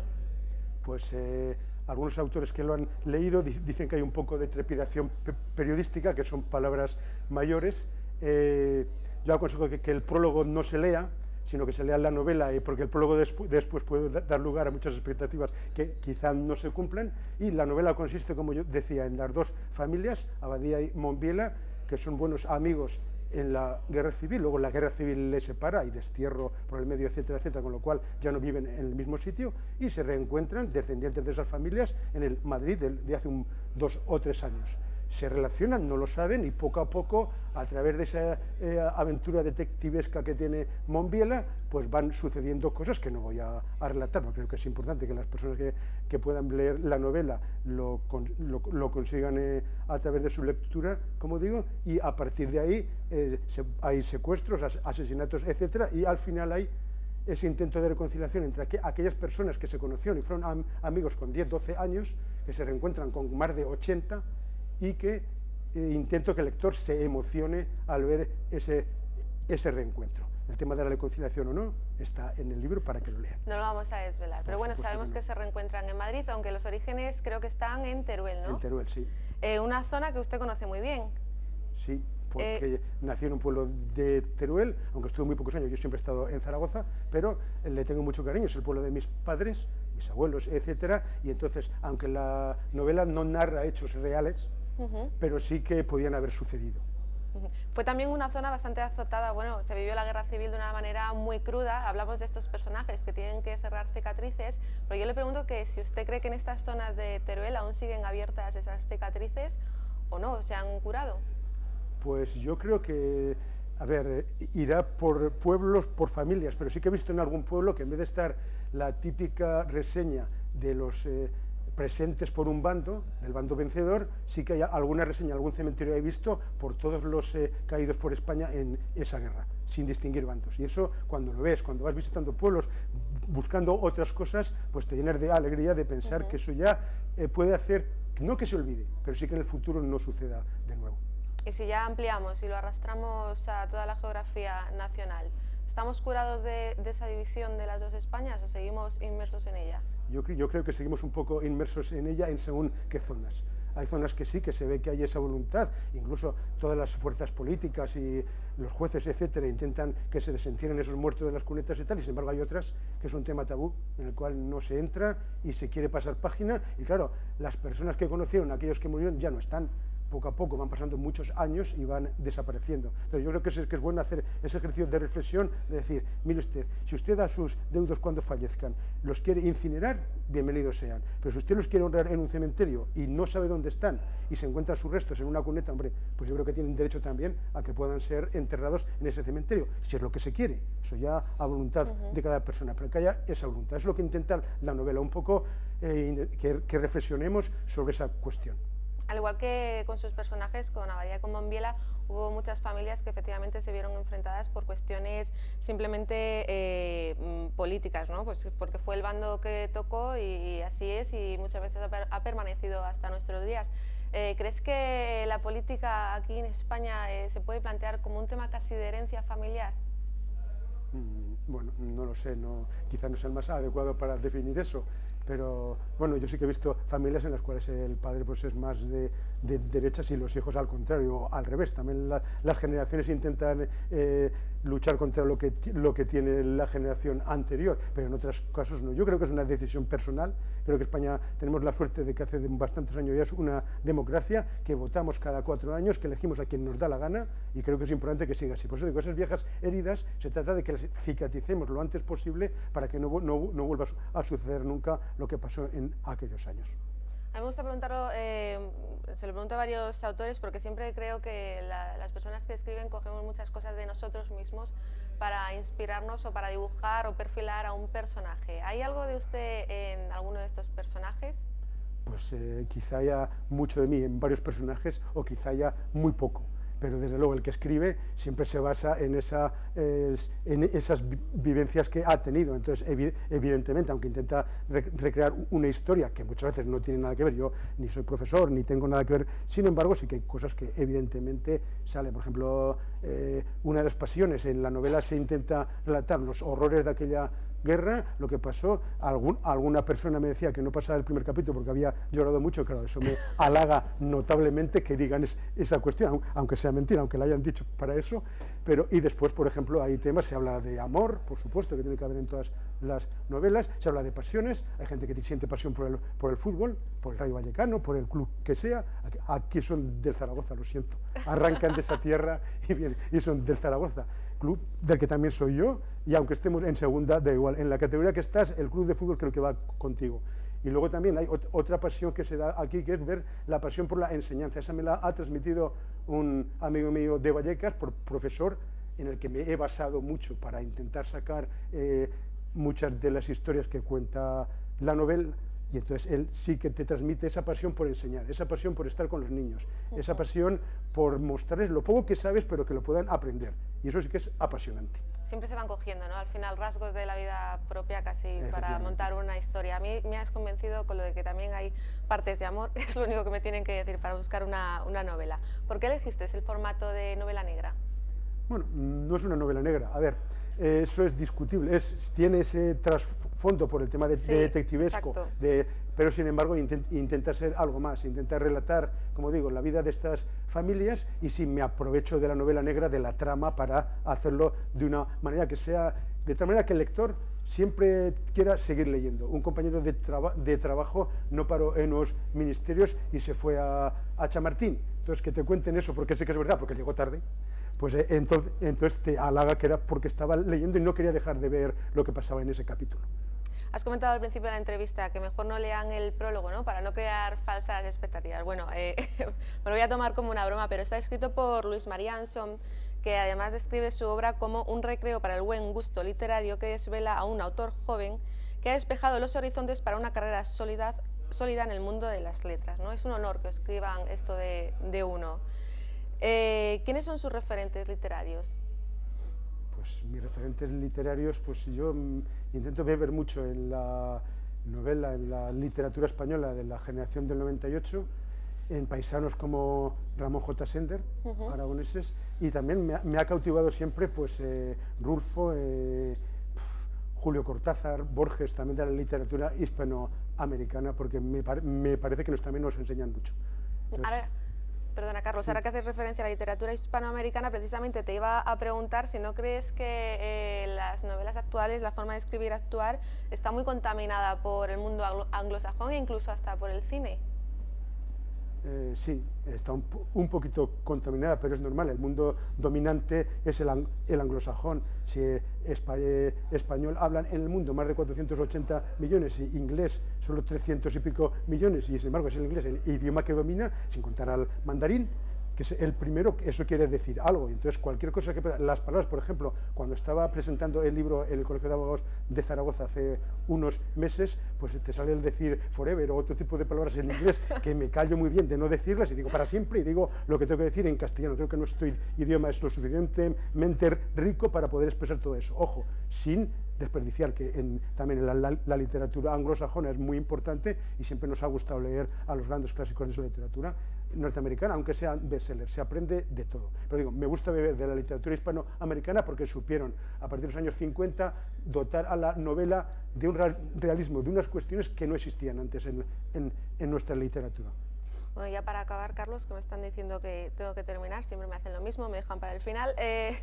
Has tenido muy buenas críticas con la novela No hay más que ver a Luis María Ansón, que lo he leído antes, pero me he enterado que tienes 2 novelas escritas sin publicar. ¿Te vas a animar a lanzar alguna de estas novelas o ya nos vamos a otra nueva?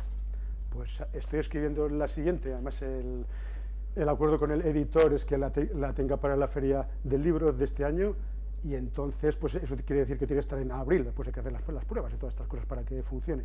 Entonces, ¿de este año, de 2015? De este año, sí. Pues no entonces, tienes mucho tiempo. No, me quedan 2 capítulos para terminarla y, por supuesto, algunos de los personajes bastantes continúan en esta novela, que transcurre, bueno, empieza en Estambul, pero transcurre en un pueblo de Cuenca. Me interesa el mundo rural también. Sí. Y esas 2 novelitas que decías, que son de un internado de los postreros años del franquismo, y las aventuras de los jóvenes entonces, pues no creo que quiera interferir con estas, pero seguramente como era el tema de la autopublicación está muy bien, además es mucho más económico para la gente que te sigue y quiere leerlo, y después si quieres en formato digital mucho mejor, por 3 o 4 euros lo puedes hacer, seguramente lo haré. Bueno, pues nos quedamos con esa idea, ¿no, Carlos? Con una futura novela donde aparecerán algunos de los personajes de este libro, pero bueno, este es el que está a la venta, que para conocer a los personajes hay que leerlo, ¿no? Abadía y Monbiela, 2 familias, una historia, de Ediciones La Torre. Carlos, me despido de ti, muy buenas noches y gracias por estar con nosotros.